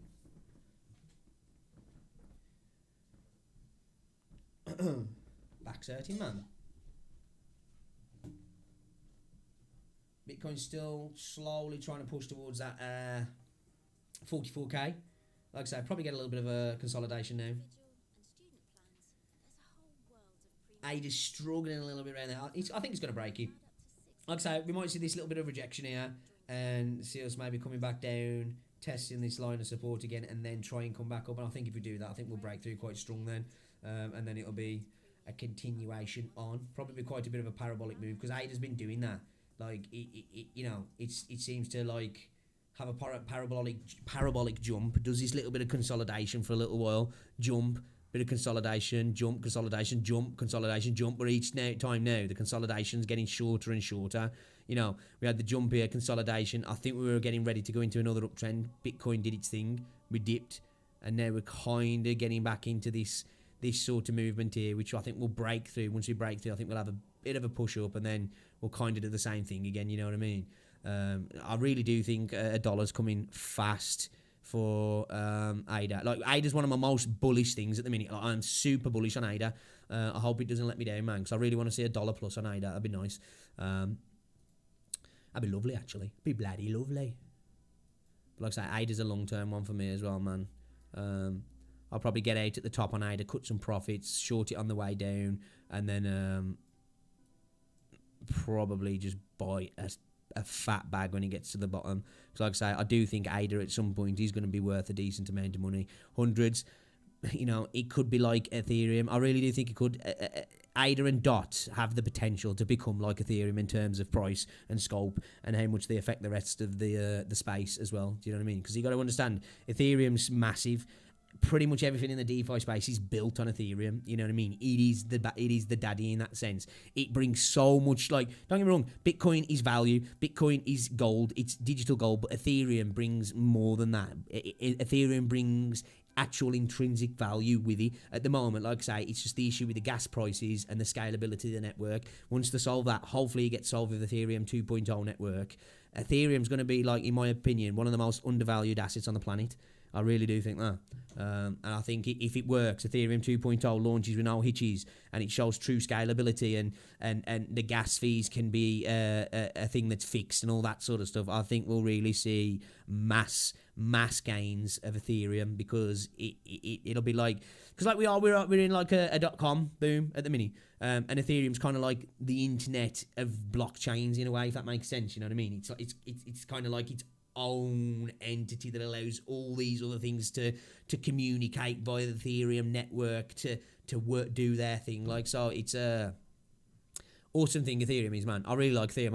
I've liked Ethereum from the start though. It was one of my when I first like started learning about stuff, like Ethereum was one that I read a little bit into and I was just like, man, this one seems like it's really fucking cool. Like, you know what I mean? So, hey, you know what? Possibly, you know, I know it's an ugly ass one, but like I said, it's possible, man. We seem to be doing that. If we do come back down and test that, and we come back up, break this line, settle here, we're going to see an upshoot. Really are. So, that is possible. Let's just move it down so we can see what's happening. But that's definitely possible now, man. And that will be bullish as fuck. Bullish as fuck. It makes sense, though, that we do have this dip, and it makes sense to fit in with that cup and handle, because the signals now that I'm saying, we've still got some bearish divergence, you know what I mean? So it would make sense that we had a little bit of a dip here, reset on the RSI, come back up, test this again, find some support, nice little cup and handle, and then we can fucking scale on up. It's a fucking deformed cup, but don't judge my cups. I see cups everywhere, okay? It's the one pattern that I am constantly like, oh, cup and handle. It's not really easy. Oh, cup and handle. So yeah. Okay, on the hourly, it looks like we're now getting a bit of rejection on the Doge right there. Like I said, really struggling around that area there. So yeah, we'll see what happens here. This could spell a big dump, really. But, you know, we could come back down and Doge could start doing some actual, like, things that work within TA and stuff. Maybe we come back down and see a lower high and, you know, we come back up and test this again and then really continue up. I don't know, mate. It's hard to say with Doge at the minute. Like, you know, the next move could be a fat dump. The next move could be a fat pump. But, like, this continuation has been so much more healthier than this. Like, you know, this continued build up, this bottoming out, higher lows, continued higher lows all the way up, and we're still getting higher lows. Like, even if this does come down a bit, unless this dumps, we're still getting higher lows, and we're still getting higher highs. Even though it's only a little bit, there's still a higher high, but like I say, there is bearish divergence there. So, to me, you know, it looks like there is... I feel with this candle here as well, the fact that we're in this here, it's not watsy, but I think we might have a bit of a trend reversal here and at least see some downward momentum. Whether it's a dip or a dump is a different answer or a different question, and I ain't really got the answer to that. So yeah.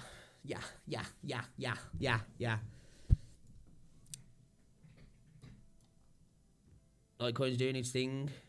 It's trying to break through. So if it can break through here, maybe find a little bit of support, continue on back up onto the upside and go for that all-time high. If you can break through the all-time high, we could easily see a $200 Litecoin, which will be lovely. Very nice. Lovely. Polkadot is just fucking around so much just lately, though. But it does this, like, it kind of does a kind of little bit like an ADA, but on steroids in a way. Like, it does this, like, you know, quite heavy sideways action, then just poof, and then heavy sideways action, and then poof, like it's like a step, and then a walk, and then a step, and then a walk, and then a step. It really tends to do that.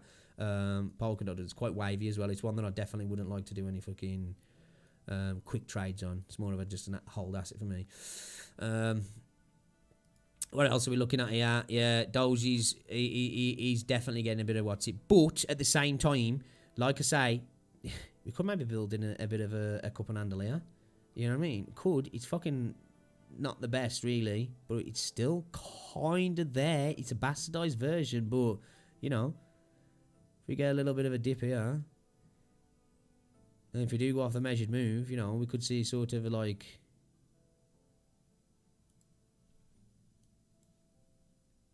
I don't know if that'll play out, though, because that is one ugly-ass fucking cup. You know, 10 cents. Just like I said, I reckon we can push to 10 cents. It makes sense. Still though, we're getting those higher highs, higher lows. Still looking very good, and it's breaking out of that ascending triangle now. So if this can hold here, Doge, even though we're getting this little dip here, this could be quite a little parabolic move, if I'm honest. I'm shocked that Dogecoin's still got this momentum. Like, I'm truly shocked by it, because as well at the minute, like, you know, it's not got the most volume. Like, I think all of this is just coming from this natural build-up and respecting the TA and everything else that's going on in the market at the moment. Because, you know, we haven't seen volume like what we've seen here since.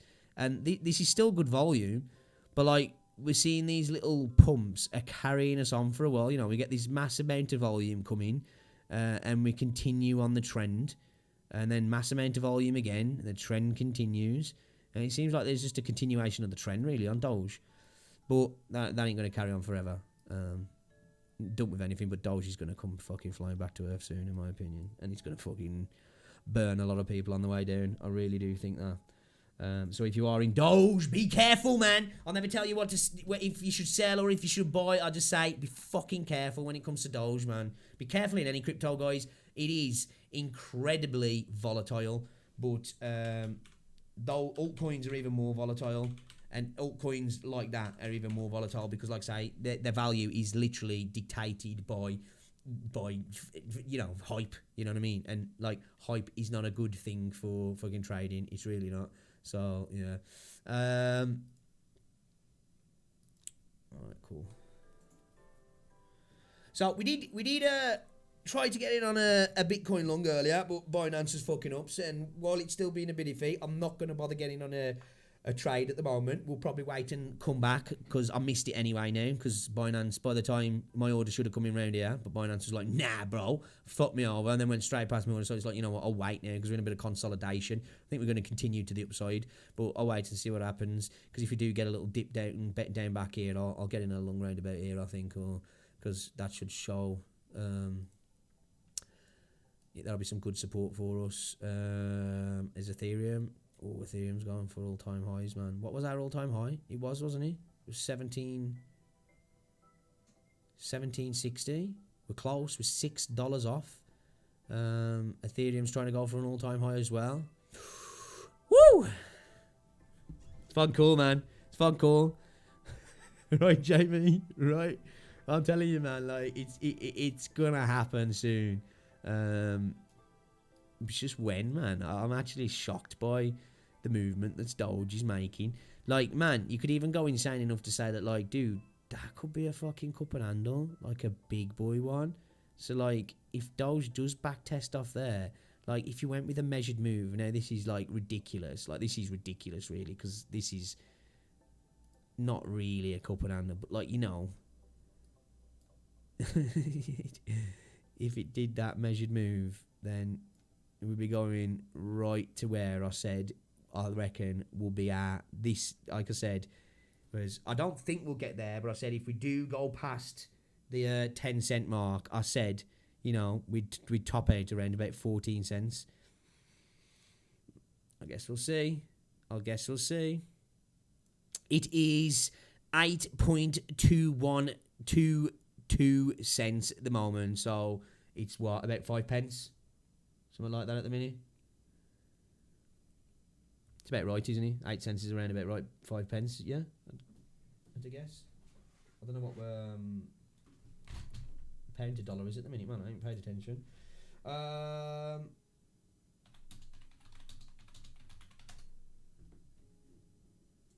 think it is though, isn't it? It's about 5.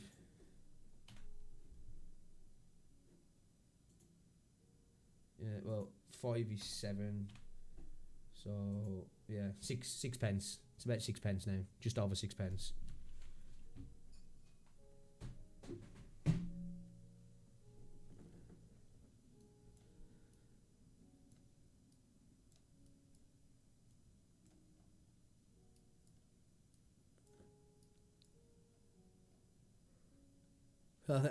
You know, like looks like I said it. I don't think it's gonna do it. I don't think it's gonna do it because like I just don't think it's gonna. Like like I said, I was surprised if you get back past 10 cents. But at the minute, it's looking really good still. That's not really a cup and handle, but you can move the watch around to make it kind of look like one. Although typically on a cup and handle, you really want your handle to be about 2/3 of the depth of the cup. But you could kind of argue that it's a cup and handle. You know what I mean? Like, I wouldn't fight against it to say it is. We'll know if it does act like it. Like I say, measured move. If we get up to here, then, yeah. To be fair, like, I love cup and handles, man. So, I think if we do break through here, I might put in a cheeky lung. I'll put in a lung. Set my stop loss at 14. No, say go for 14 just for safety, and then just put a stop loss at 8 cents. Fuck it, if I lose like what would that percentiles really there? If I lost that, I don't give a fuck, But just over 1%, just fuck all. You know what I mean? If you stick 100 quid on that long man, you don't get up to there and it comes back down and you hit your stop loss, then but what? At the minute though, we do have trailing stops on Binance now. I've never used them, and I'll have to go with that because that's cool because you can have your price going up and have your trailing stop following your price by, I think, by a percentage. I think.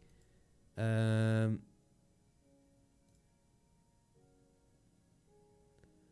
stop orders follow traders send a preset order to the market when a market swing takes place. I'll have to look at that. Man, because that's new. That's new to Binance. So. If Doge breaks 10, I'll eat my shoe on Discord. I'm putting past it at the minute, dude. Unreal. I don't think it's going to. If it does, I'll be quite surprised. But like I say, man, this is still a bullish ass pattern. It really is. We've made a higher high now on the candle close, higher lows. One could say, like I say, if you really wanted to stretch it out, kind of a cup and handle shape, ascending triangle. The only thing that's really going against it at the minute is the RSI, and the fact that there's a decent bit of volume there, actually, to be fair. It's like 1.6 billion right there. So that's a decent amount of volume, actually. That is, it might ignore this bearish divergence. It might. It's on the MACD as well, but it doesn't necessarily mean it's going to come to fruition. But I reckon if this bearish divergence comes in, we might just see a drop down to here, which if that happens, I think we will see 10 cents then. If we get a drop down and we get a higher low and we decide to start coming back up, there's no reason why we won't hit 10 cents. I think it'll happen. At least 9 plus cents. I think it will. But it's whether what happens here, whether it tries to continue up. I think if it just tries to continue up here and goes for the 10 cents, I think it'll get rejected and it'll come down hard. But, like I say, when Doge was here, I genuinely didn't expect it to get back up to like 5 cents, and it did. You know what I mean? And then when it came back down here, I was like, okay, it's over now, you know what I mean? But then like it started to create this real nice pattern, and I was like, actually, and it still is in a really nice, if this was any other asset, man, I'd be expecting that shit to fucking moon. Because it's Doge, I don't expect it to. But, with all the hype that's going on around it at the minute. Never say never, baby. Never say never. Never say never anyway in the fucking market, especially in crypto, because it can surprise you, man. It can fucking surprise you, man. Alright, Bitcoin's kind of just like, farting around at the minute, but after such a move like that, it makes sense. It's probably going to consolidate. Like I say, I would like to see Bitcoin come back down and find support at the previous high, and I think that'll be good then. We'll be in a strong position then to continue back up.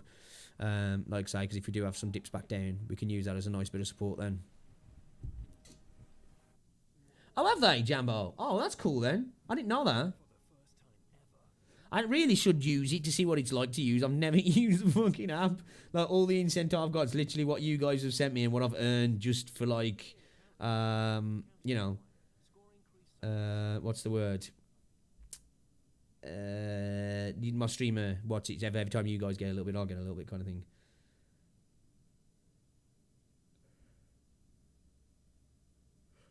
Ugh.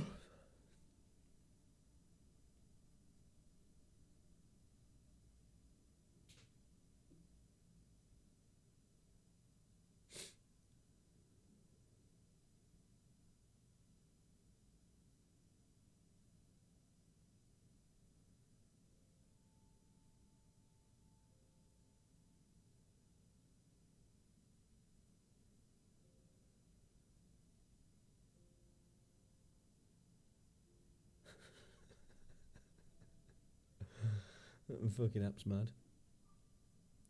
If you bought Bitcoin before today, congrats on front running Elon Musk. If you haven't bought Bitcoin yet, remember he still have a lot more fiat than the mere 1.5 billion. Not financial advice. Yeah, I think even if you're getting into Bitcoin over the next fucking 12 months, you're going to be one of the early adopters. I have nearly 10 Australian cents. Let's go in the money! That's worth like about a penny, yeah.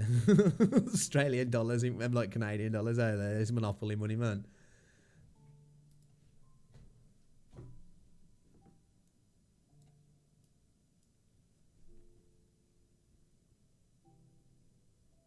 I can't remember what I was at before. I was at like a couple of hundred. What's it? I don't know how much it worked out to, like a decent amount in Australian dollars, and then I worked it out to pounds, and it worked out to like 80 quid. And I was like, oh bastard! It did, dude. It fucking. I think he did like a 10x or some shit, man. That's when I was trying to get it out, but they had fucking issues with the exchange, and I couldn't actually make my account as well. So I was like, bastard! And then I went on the next day, and it fucking dumped back down. I was like, typical. Because I literally just wanted to pull that out and just throw it into an investment. So that's literally what I'm doing now. Every little bit of spare cash I get, I'm throwing it onto fucking crypto, man. Fuck it. Alright, Neo. What's going on, dude? Welcome. From 4 to 12. Since then, it's after 6. Yeah, I think... I can't remember where it was. Where is he? Let's have a look.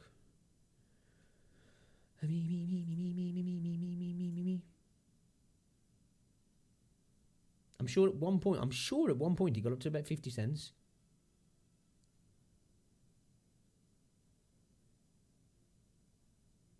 It's been super slow.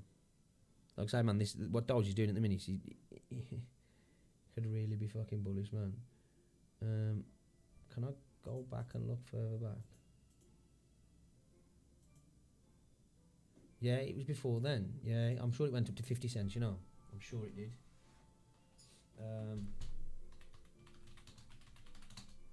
Maybe this will tell me the all-time high.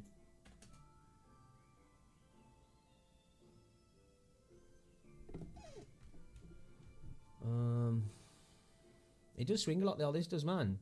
It's gone from 3 cents to 7 cents in the last 24 hours. Why can you get instant on Coinbase?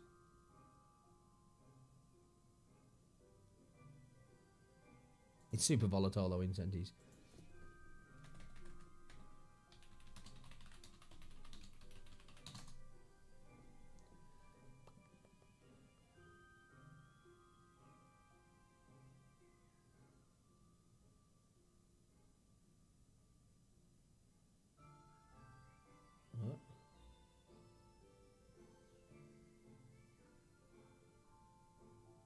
That's not right. What the fuck?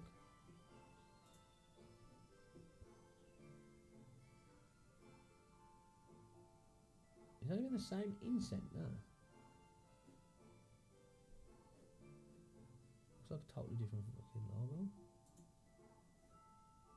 I don't think that's the same incense. Is it like another incense or something? Because that doesn't look the same to me.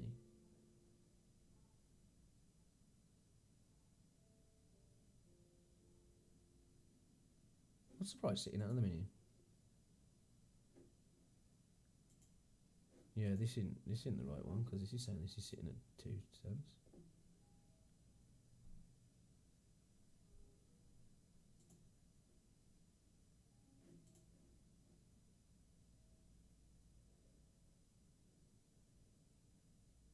I wonder if it's on I wonder if it's on TradingView. I've got a feeling it's not.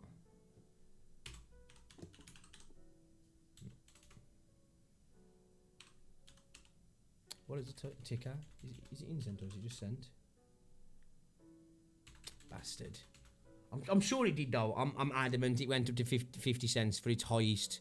What's it? It's not showing me the all-time fucking highest, man. On what's it?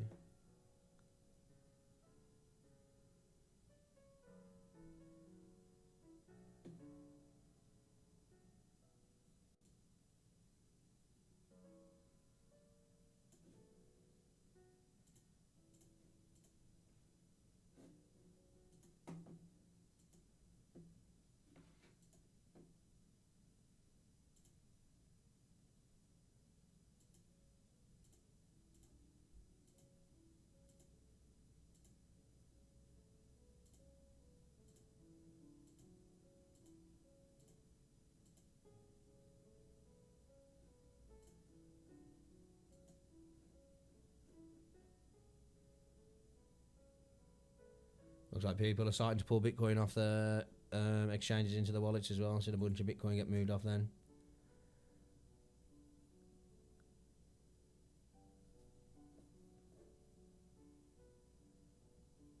Right, that's what you guys saying. Razer finally did it. They made a COVID mask. I need it. I have to have it. Shut up and take my money. Was it RGB or some shit? I bet it had RGB. Yes, it does. Project Hazel. I said I should learn some Gaelic. Does it show up on the sign up? That'd be cool if you could like make your own what's it. That'd be quite cool actually. Razer make a prescription glasses soon. Playing games looking like something out of Tron. Making you have epileptic fits. They didn't mention if it had Bluetooth though. If it uses sign up suite, it'd have to have beat. I would imagine it probably would, something like that. I would imagine it would. Tell me to go fuck myself in Gaelic doesn't make you cool, Jumbo. Oh, fucking hell. I don't know a word of Gaelic. Don't know a word. Don't know a word. Should really. It is the language of our ancestors, isn't it? And again, the way dark my hair is, man, I think my blood's full of Norman blood, if I'm honest. Which is still linked, you know. People get that misconception, don't they? I think the Normans, they think, oh, the French. You know, they forget that, like, the history of France, man. And how much the English had of an influence on it as well. All right, then. Doge is, like I say, could be making a little bit of a cup and handle here, so I don't want to say it's dumping. It's not dumping. There's still a lot of buy pressure, man. It's got a level of support here. We could see a continuation to the upside on Doge. We really could. I can't believe I'm still saying that at 8 cents that we could see continuation to the upside on Doge, but I think we can. The higher we go, though, the harder we're coming back down, man. It's going to be fucking blistering pace, I think, when it dumps. Unless all of these hodlers do slow it down. But I think all these, I've got diamond hands, bro. You got paper hands if you sell. You're a dickhead. And it's like, yeah, bro, but at least I'll have money. You'll be sucking off fucking strangers, man, to pay rent. What you doing, bro? Yeah, I have to give random blokes now blowjobs because I blew all my money on Doge. Gotta be careful, man. Gotta be careful.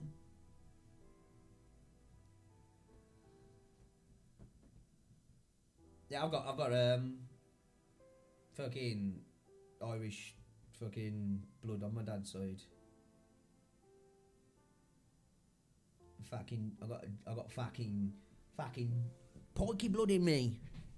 which I suppose after hearing me talk and seeing me over the last couple of years, is probably not a surprise to you guys. Well, it makes fucking sense now.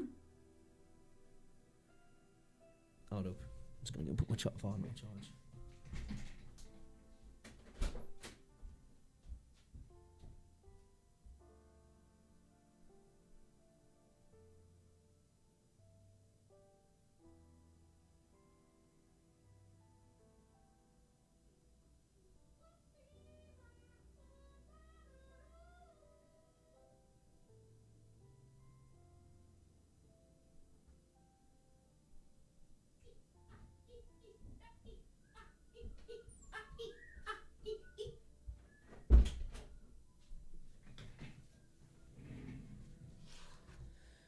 Let's have a little look here, man.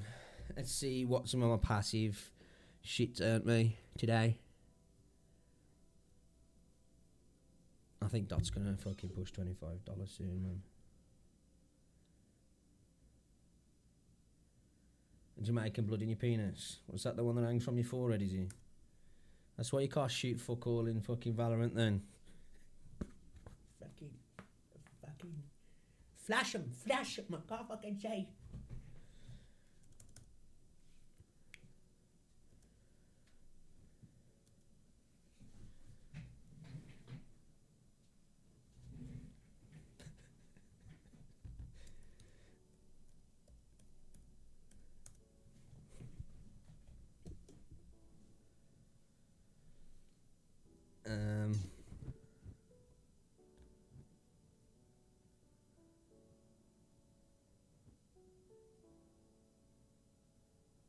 Nice.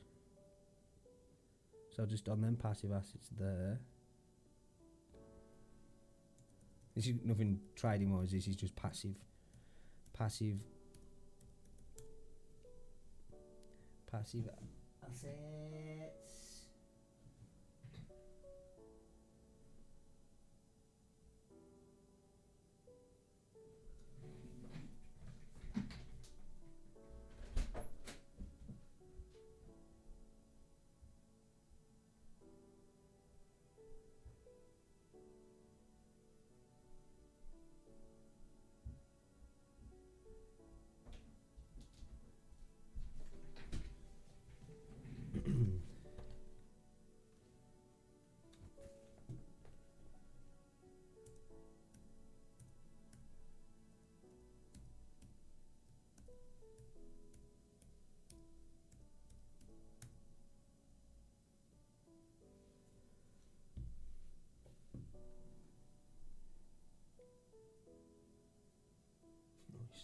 Okay. That's what I like to see. Nice 400 quid then. Don't fuck all, mate. Don't fuck all.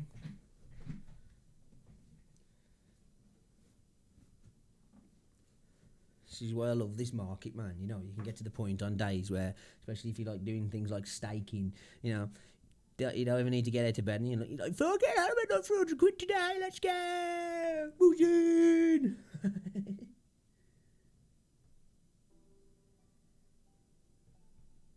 The world's smartest mask. What is it? Project Hazel.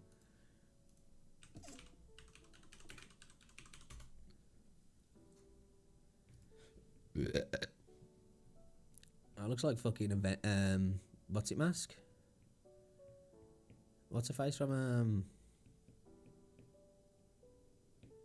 what's her fucking name now from Valorant?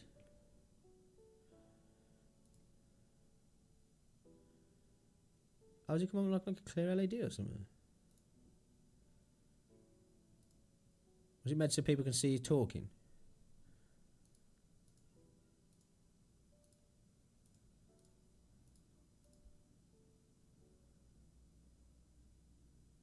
That's Razor, isn't it, that? Even when them showing you airflow, they've got to make RGB in it. You know what I'm saying? Look, that's it, Viper. Look, air coming in, blue. Air going out, red.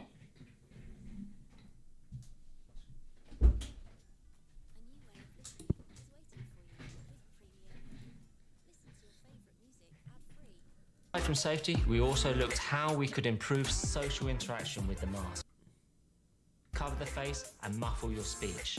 Our smart mask has a clear, transparent design, which makes communicating easier as others can now see you speak and pick up your facial cues. Thanks to a built-in mic and amplifier combo, our patent-pending voice amp technology ensures your speech isn't muffled even when you're masked up.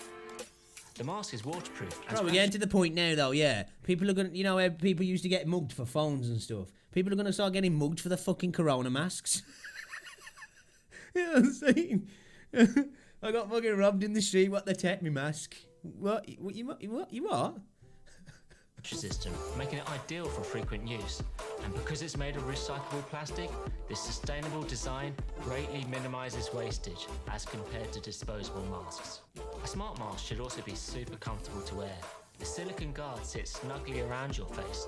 Dudes will be getting robbed for the Moncler coats and Moncler hoodies, man. It'll be their fucking corona masks. So you can talk naturally. By designing this mask to be safe, social, sustainable, comfortable, and personalized, Project Hazel is our answer to what the world's smartest mask can be.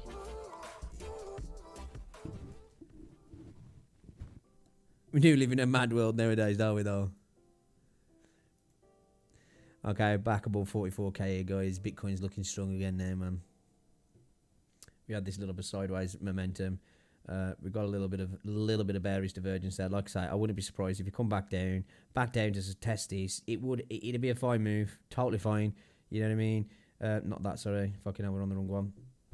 If you come back down to test this, it'll be totally fine as well. It'll hopefully bring us into a bit better line with the RSI as well. Actually, that's not bearish. It's still okay, you know. But it'd be nice if you could get a little bit of a consolidation here. Just bring the RSI back down so we're not overbought, because we're in a position of being overbought at the minute. So it's probably going to come back down. I would imagine. We'll have a little bit of a little bit of a dip. It's going to happen after that sort of move. Like, you know, this is unsustainable. So I reckon maybe we might see 44.5 and then maybe see a correction and then back into a bit more of a healthy upward trend. That's the hope anyway. Hopefully it doesn't go too parabolic and continue up and then we have a dump and it breaks straight back through, because that is not the strongest support. It's an all-time high, so that adds a little bit to it, but still it was only tipped once on that wick, wasn't it? So, you know, it could ultimately come back down a little bit lower. Maybe test down here. But either way, as long as we can try and keep in the range above the all-time high, man, we should be fine going back up, man. Fucking hell. Doge is going for 8.5 cents, guys. 8.5 cents. It's going to stop. I just don't fucking know. Like, it's got to stop, man. Like, fucking stop. I want to short the fuck out here on the way down. I don't want to get in now. I don't even want to put any lungs. It's too risky. But what I'm waiting for that dip. I'm waiting for the confirmation of the dip, and then I'm shorting it. Because, you know, why not make money on the way down, right? Don't think too one-dimensional, man, and be like, yo, you want to make money on the way up? Make money on the way down, man. That's how you make money. That's how you make the monies, man. Profit on the way up, profit on the way down. Well, you double profit on the way up, especially if you've got some long leverage trades as well as a spot buy that you're holding on to. You profit out of your spot buy and then grab it back on a dip. You profit on your long and on the short. So you're making 2 sets of money on the way up and 1 set of money on the way back down. Then you buy back in, you've still got your asset and you've scalped a shit ton of profit. That's my plan anyway. With certain assets, like obviously my Bitcoin, I'm just going to hold on to. I ain't selling any of my Bitcoin. I'm not fucking selling any of my Bitcoin, unless it goes insanely parabolic and, you know, it's like, well, come on, let's have a couple of bags out of that. But yeah, not planning to sell any Bitcoin.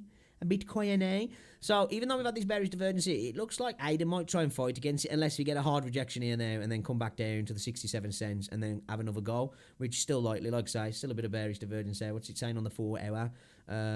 Yeah, man. Yeah, there's quite a bit of strong bearish divergence there, really.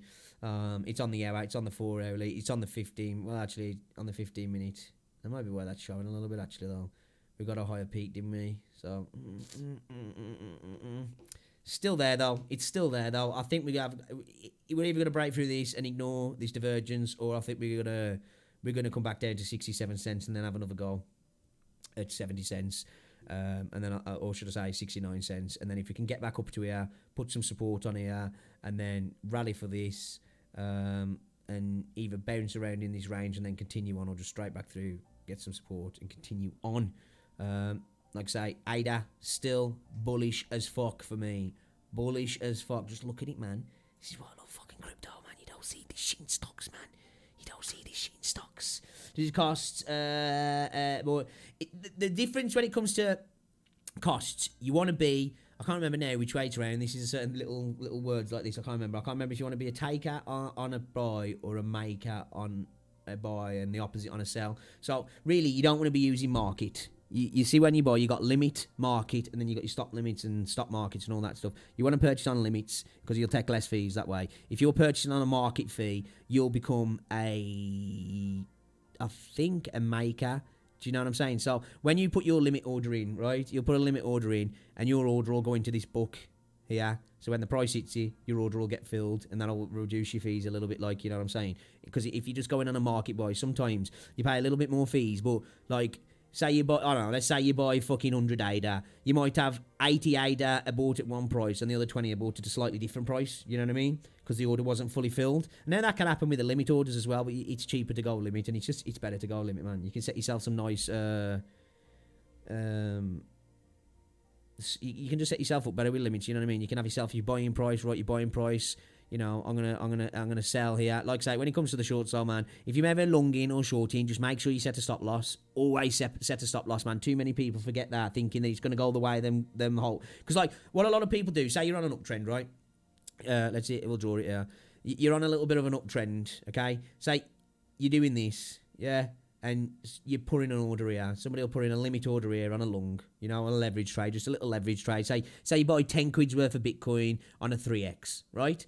And then you do this move up, and you say to not be greedy, say you're going to set a limit there, so when it reaches that, it'll automatically sell, right? But at the same time, you also want a stop loss. Typically, what you want to do is set your stop loss. So just in case you do dump back down, you don't continue making losses, and then you have to either sell or allow it to get liquidated. You don't want that to happen, because markets can turn around. But typically in a bull run, if you do go back below, usually you leave it, you'll come back here. But set a stop loss. Just set it just below what you think it's going to dip to if it does, and what you're willing to lose. If you think it's going to dip 10% and you're willing to lose 12%, put it 12%, because there's that risk and reward. Then it might not go to 12%. It might, but you've lost 12%. But it's better losing 12% than your margin getting liquidated. But like I say, now what you can do, you can set these trailing stop losses, or once you start to get up to here, say you're up to here now in price, move your freaking stop loss up to here or up to break even. So the worst thing that happens then, the price dives, come back down to where you bought in, and you come out at what you bought in. You know what I mean? A lot of people do that, man. Like, and even seasonal traders do it. It's easily done sometimes.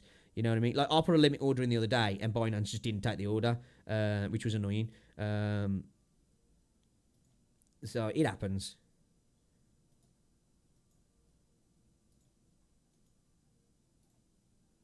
Yeah, man. Always set your stop losses. They'll save you bacon.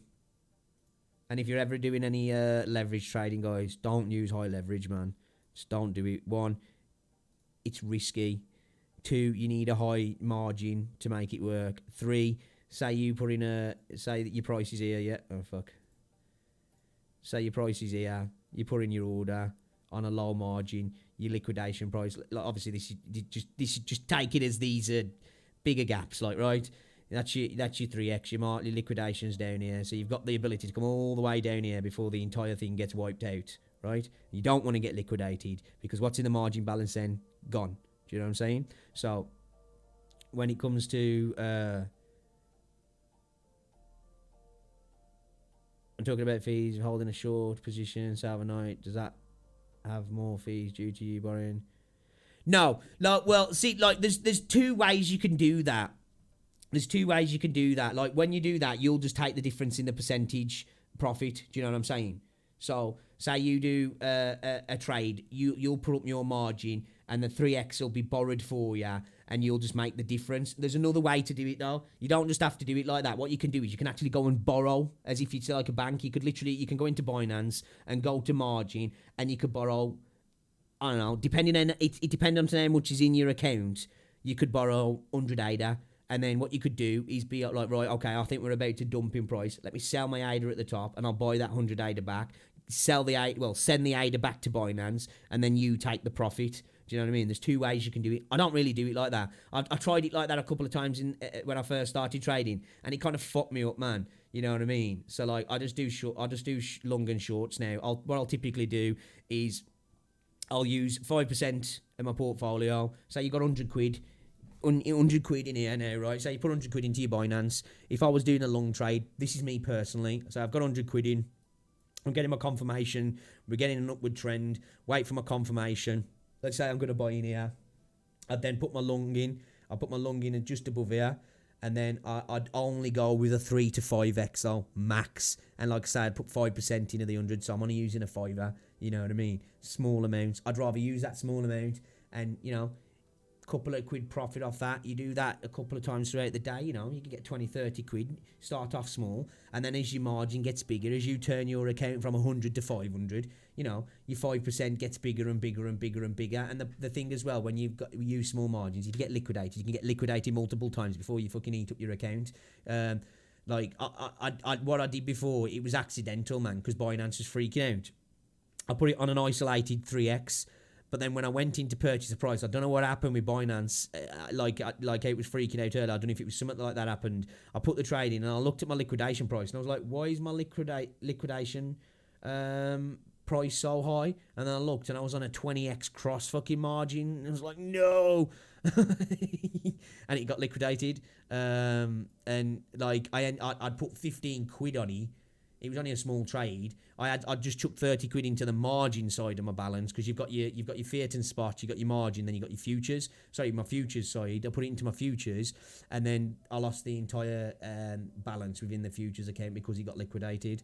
I think I get what you're saying, like in the terms of it don't necessarily work like that when it comes to the shorts, because when it comes to shorting and longing like that, you're not borrowing the asset how you would if you borrowed the asset through margin. You're trading on contracts, basically. So what you're trading on is you're trading that you're going to get, you're buying into the price. So you're basically trading on the contract that expecting it's going to get to a price, rather than you actually buying the asset, if that makes sense. Do you know what I'm saying? Whereas if you do a margin, you'll borrow 5 ADA, so you'll literally borrow 5 ADA. Now you've got 5 ADA. Now what you need to do is sell them at a profit so you can give them back to Binance and still have a little bit of change left over. When it comes to the futures, when it comes to doing the longing and shorting like that, you're trading on contracts. You're not trading on the asset itself, if that makes sense.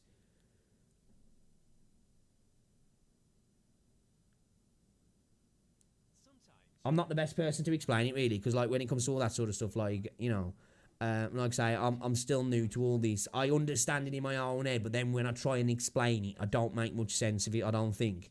Which is like, this is why I want to stream it more, because just talking to you guys through things, it helps me a little bit as well. Like, you know, it helps me make sense of things a little bit better, if I'm honest. You know what I mean? Like I say, you know, I'm a new scrub to this, but, you know, all of my that I was doing yesterday, like the moon would say, exactly as predicted, they came through, man. You know what I mean? Dot came through. I thought we'd be a little bit higher on dot, but, you know, said we'd break out. We broke out. I says, well, at $22 to $25. You know, we're at $22. I says, this was easy to call, though, that we were going to struggle around this area. You know what I mean? Even without the news, I did say that Ethereum is probably going to bounce back up and test this. It's testing it now. It is ready to go for an all-time high. It's struggling a little bit there. There's probably a lot. It looks like there's a lot of sell orders and a lot of resistance there. Why people are selling Ethereum right now, I don't fucking know. My guys just sold 18 Ethereum, 30 Ethereum. So someone's made themselves like 40 grand. But like, I guess if you got in super early on Ethereum and you've got a shit ton and that's just a little bit of your Ethereum, fair play. But if I was anybody, I wouldn't be selling my Ethereum now, because like I say, I think it's one of the most undervalued assets going. There's people out there that think it's going to do 20 grand. this run. I don't think it is. I think maybe 4 to 6 grand possibly. I think that's probably where we're looking. But if you did 20 grand, I'll be fucking loving life.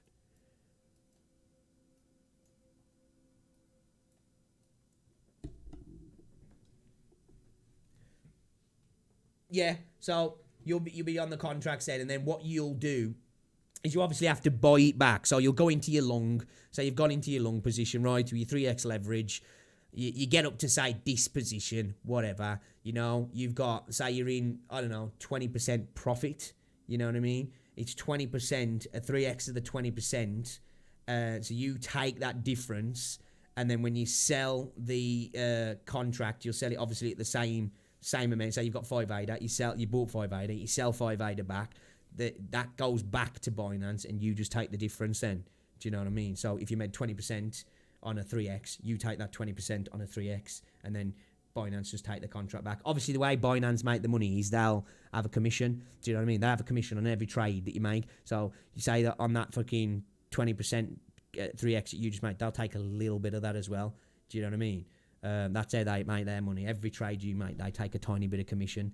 And as well, the reason why those sort of things, you might think, well, how's that really good money for them? Trust me, a lot of liquidations happen. And when a liquidation happens, that's fucking bank for them. You know what I mean? And you'll be surprised the amount of $1 million liquidations that happen in this market, because some people are just wild, man. They'll throw down 100x on a fucking on a lung. You know what I mean? Although they'll be like the other day, dude. I'm in a Telegram group. Yeah, dude shorted Bitcoin on a fucking 100x. It's like, dude, don't do that. Don't short in the bull market, especially on 100x, man. You're a fucking crazy bastard. And ended up being down like a few grand. And he's like, well, gotta be sensible, man. It's all about being sensible. You know what I mean? As if you take things slow and sensible, like I say, play with small margins, you can't go wrong. You know what I mean? You can go wrong in the sense you can lose out. Of course you can. But if you're trading with 5% of your balance, like I say, if you've got 100 quid and you piss your fiver up the wall, you ain't going to be like, oh my God, you know what I mean? You're going to be like, all right, that's a fiver. And you can do that. What? You can do that 50 times before you've burnt through that balance. It's better to do that 50 times rather than be like, you know what, fuck it, I'm sticking the 100 quid on a leverage trade or something, or I'm going to put 50 on and put a 5x. And it's like, your margin's going to be really tight. And you're gonna have to keep up a margin balance. Do you know what I'm saying? So when you're trading on a long, you'll have your margin of what's in your futures account, and you'll have a maintenance balance. So I like to do it so it's tiny. So the maintenance balance is literally percentages of the margin that I've got in my futures account. Do you know what I mean? So say you've got just let's say an arbitrary number, you've got $30 in your margin account. You do a trade at like $8 or something. That way, put it on a 3x. Your maintenance margin would probably be around 12 cents. You'd need 12 cents in your futures account to keep the contract open. But if you've got another 20, you had 30 in there, you traded 8, you've got 22 now. You've got $22 to cover a 12 cents maintenance margin, which you're fine with. You know what I mean? The problem is what people do is they'll put $30 in there, they'll trade like $28 of it, and they'll put it on a higher leverage, and then the maintenance margin will be like $3, so they don't even need to get liquidated. Do you see what I'm saying? Like, there's the liquidation that can ruin you, but then if you don't have enough maintenance margin in the account as well, it'll get liquidated as well. Do you know what I'm saying? Because especially when you're in a losing position, when you're in that situation, it's like kind of like a time thing then, you know what I mean? So it's always good to make sure you play with small margins and make sure you trade with small margins, and make sure you got enough covering yourself in the futures account as well. Because the way it works on Binance, right, you've got 3 accounts pretty much. You got your fiat and spot account. That's where you've just got your money where if you just want to go and buy some fucking Binance Bitcoin now, you'll buy it through there. If you just want to just buy it a spot, take it off Binance, put it in your cold wallet, you'll do a spot buy. You can limit spot buy, but you'll do a spot buy. Then you've got the margin account, and that's where you're literally borrowing. If you want to borrow, you can borrow. You can borrow USDT, you can borrow fucking whatever, you can borrow Bitcoin, and obviously the more you've got in that account, the more you can borrow. But that's really risky, because at that point you are taking a loan, which has got to be paid back. If the price goes up, you're fucked. Do you know what I mean? You got to spend more money to pay back then, which can be really risky.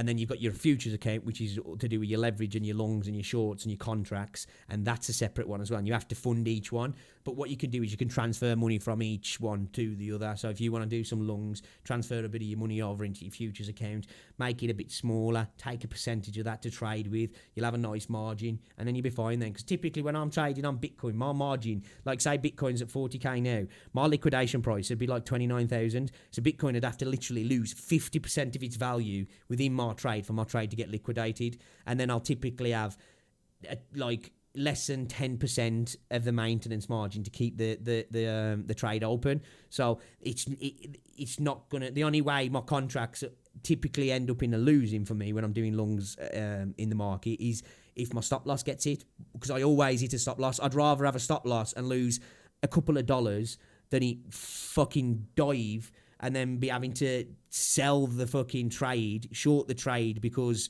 I was in a long position and now I'm in a massive negative. There's been a bit of a trend reversal. We're in a bit of a bear situation or something, and you're speeding towards your liquidation price. But like I say, if you're in a bull market, long, and if you make it so you're using decent leverage, small leverage with a decent enough margin, your liquidation price will be really low. So you'd have to really have a big dip that just wouldn't happen in a bear market. Like, we're in a bull market. Like, we're in a bull market now.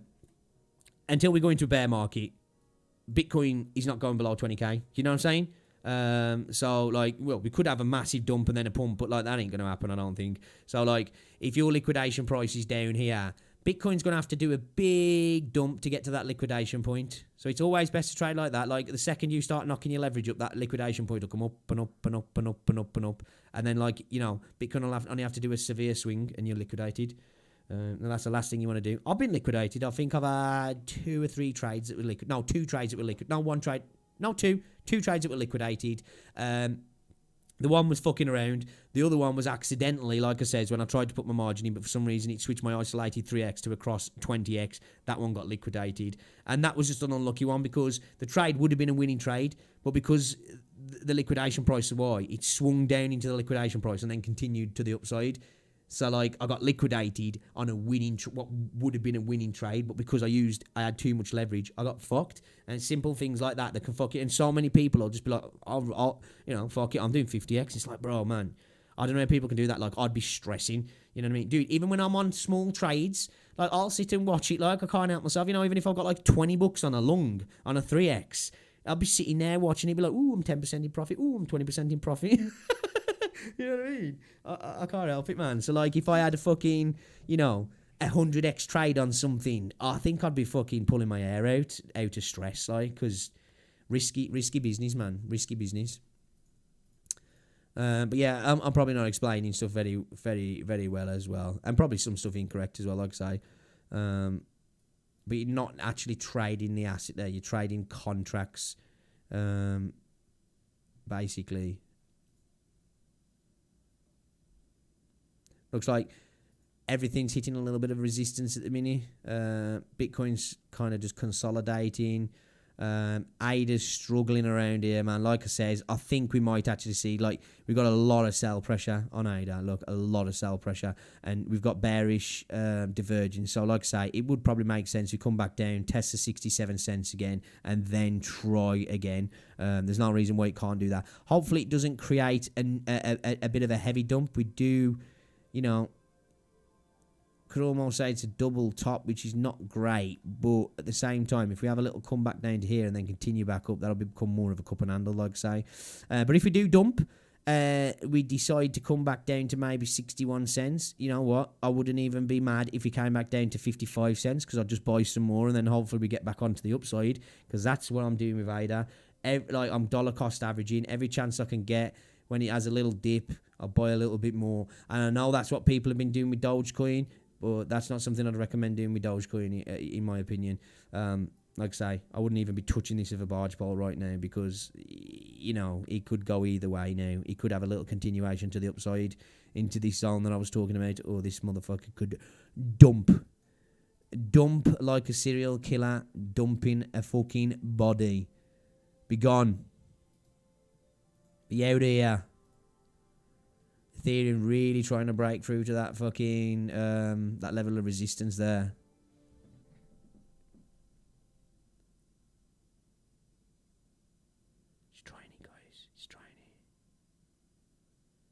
So yeah, what do you reckon for that then? Because like, obviously I'm continuing the gaming stuff. I want to. But what would you guys be down for that we do our gaming stuff on Twitch and stuff, and then we do some crypto stuff over on YouTube, maybe?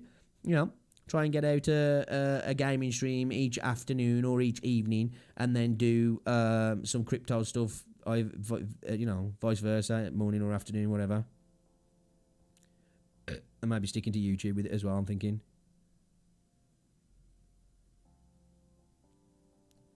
What you reckon, fellas? What you reckon?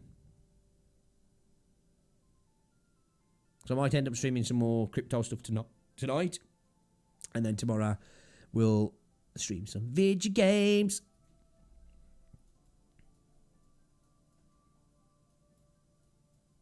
Still really trying it, man. But then for that games on Twitch crypto I might do. Yeah, I'm thinking I might do that, man. Because like, when it comes to all this sort of stuff, financial stuff, it doesn't seem to really have a place on Twitch. I think some people do, but like it's this sort of stuff, like because obviously it's trending on Google now. It's what's the word? It's very searchable on YouTube at the minute. People are killing it in crypto at the minute. People are like up 100% in views and stuff like that. And I'm not even bothered about that, but I'm just thinking, might as well do it somewhere where it might pull in a few extra people. Not that I want too many people watching, because I don't know what the fuck I'm talking about. And I like I say, I don't. Obviously, I'll never espouse ignorance to people. But some people won't listen sometimes. Even if you're saying like, don't listen to me, like I'm an idiot. And then you say, well, and then I'll go, I'm going to take this trade, and somebody follows my trade. Like I'll be a bit worried about that. Like, but at the end of the day, I can't control what people do. As long as I tell them, look, you got to, it's your own thing. It's all you can do in it, really. And I'm not one person to be telling people, like I say, these dudes who've been watching, man, they're just constantly banging on about Doge, telling people to buy Doge, telling people to buy all the coins that are getting pumped and stuff, and it's just like they're idiots.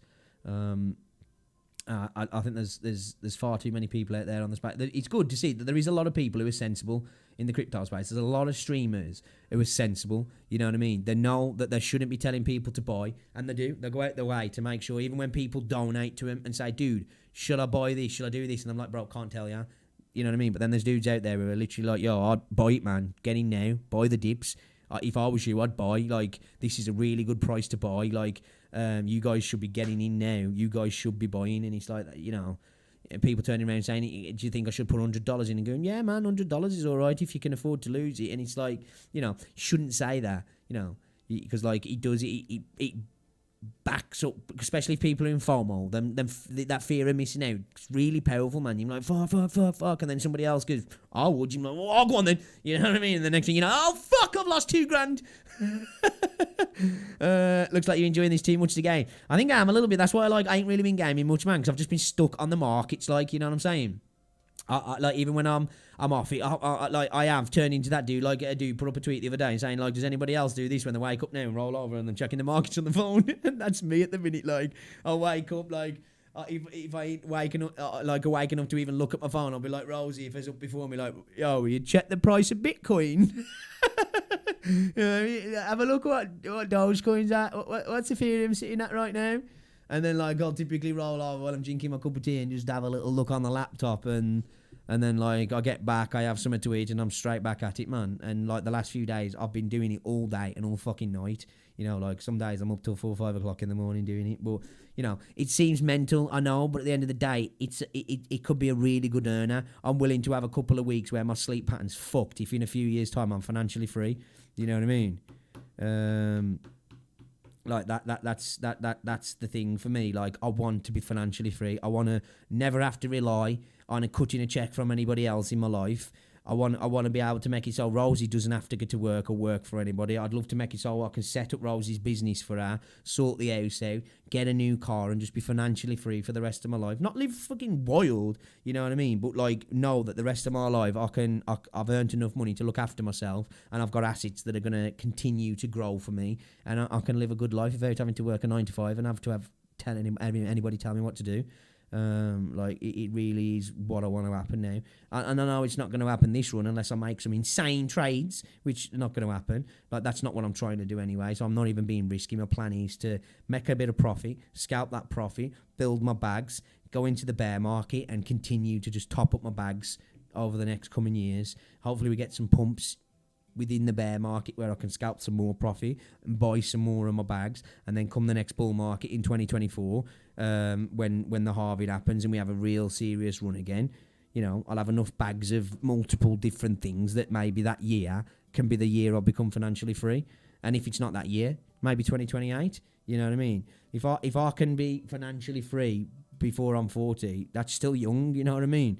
That's the plan. Like if you can be quit any form of employment under the age of 50 nowadays, that's what, you know, like we're looking at like the age of 65 and 70 to retire. You know, if you can fucking be your own boss and live the rest of your life financially free from the age of 50, I'll be happy with that. But if I could do it, my plan is to do it in my 30s, you know what I mean?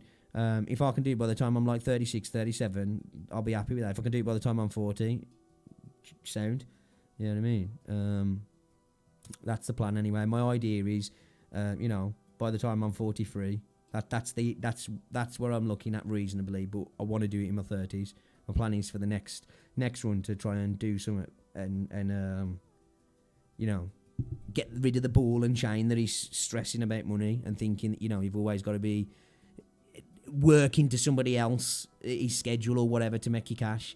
And it'll be lovely as well. It'll be nice that I'll be able to get to a point as well, because I ain't ever going to stop streaming this or games, because I'm a gamer at the end of the day. I love gaming. It'd be nice to be able to come on to stream games, play whatever the fuck I wanted to play, and never have to worry about any of that shit either. You know, never have to worry about, you know, pleasing anybody or anything like that kind of thing, like, which I know I don't really anyway now, and you guys are awesome because you do support me, but it'd be lovely to be able to turn around to people and say, yo, save your fucking money, man. You know what I mean? And you know, I do tend to have that attitude anyway, but like I'm at the point where every penny helps really when it comes to streaming, tips, donos, ads, all that sort of stuff. It's great, but like I would like to get to the point where I'm like, guys, just take that money and fucking invest it in yourself, man, and be able to give back as well. To be lovely to be able to give back with my streaming, you know, making content and being like, you know what, fuck it, man. Let's give somebody fucking a bunch of this or a bunch of that, like, today.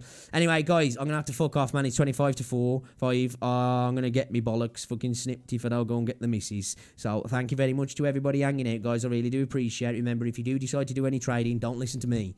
But if you are going to listen to me, be sensible. Only invest what you can invest. And make sure you fucking, you know, you're sensible about things. Don't just FOMO in. And don't just make fucking rash investments because somebody's told you to. Alright? Do your own research. Make your own plan. Get your own strategies. And you'll be on to a winner, man. Alright? Alright? Anyway, guys, I love your faces. I will be back a little bit later. Probably doing a little bit more of this if I'm honest. So I do apologise if it's really boring to you. I do apologise. But hopefully you can come and we'll just hang out and have a laugh as well. You know what I mean? We can maybe watch some videos. If there's anything you want to suggest, we can watch on YouTube while we, you know, while we wait for certain things to happen. We'll do that. It's alright then, guys. I love your faces. If I don't see you later, I'll see you tomorrow, hopefully, for the Twitch gaming stream. And as always, make sure you drink your water, whether it's the morning, the afternoon, the evening, or the night. Stay safe. Have fun. I'll see you later, guys. Bye-bye.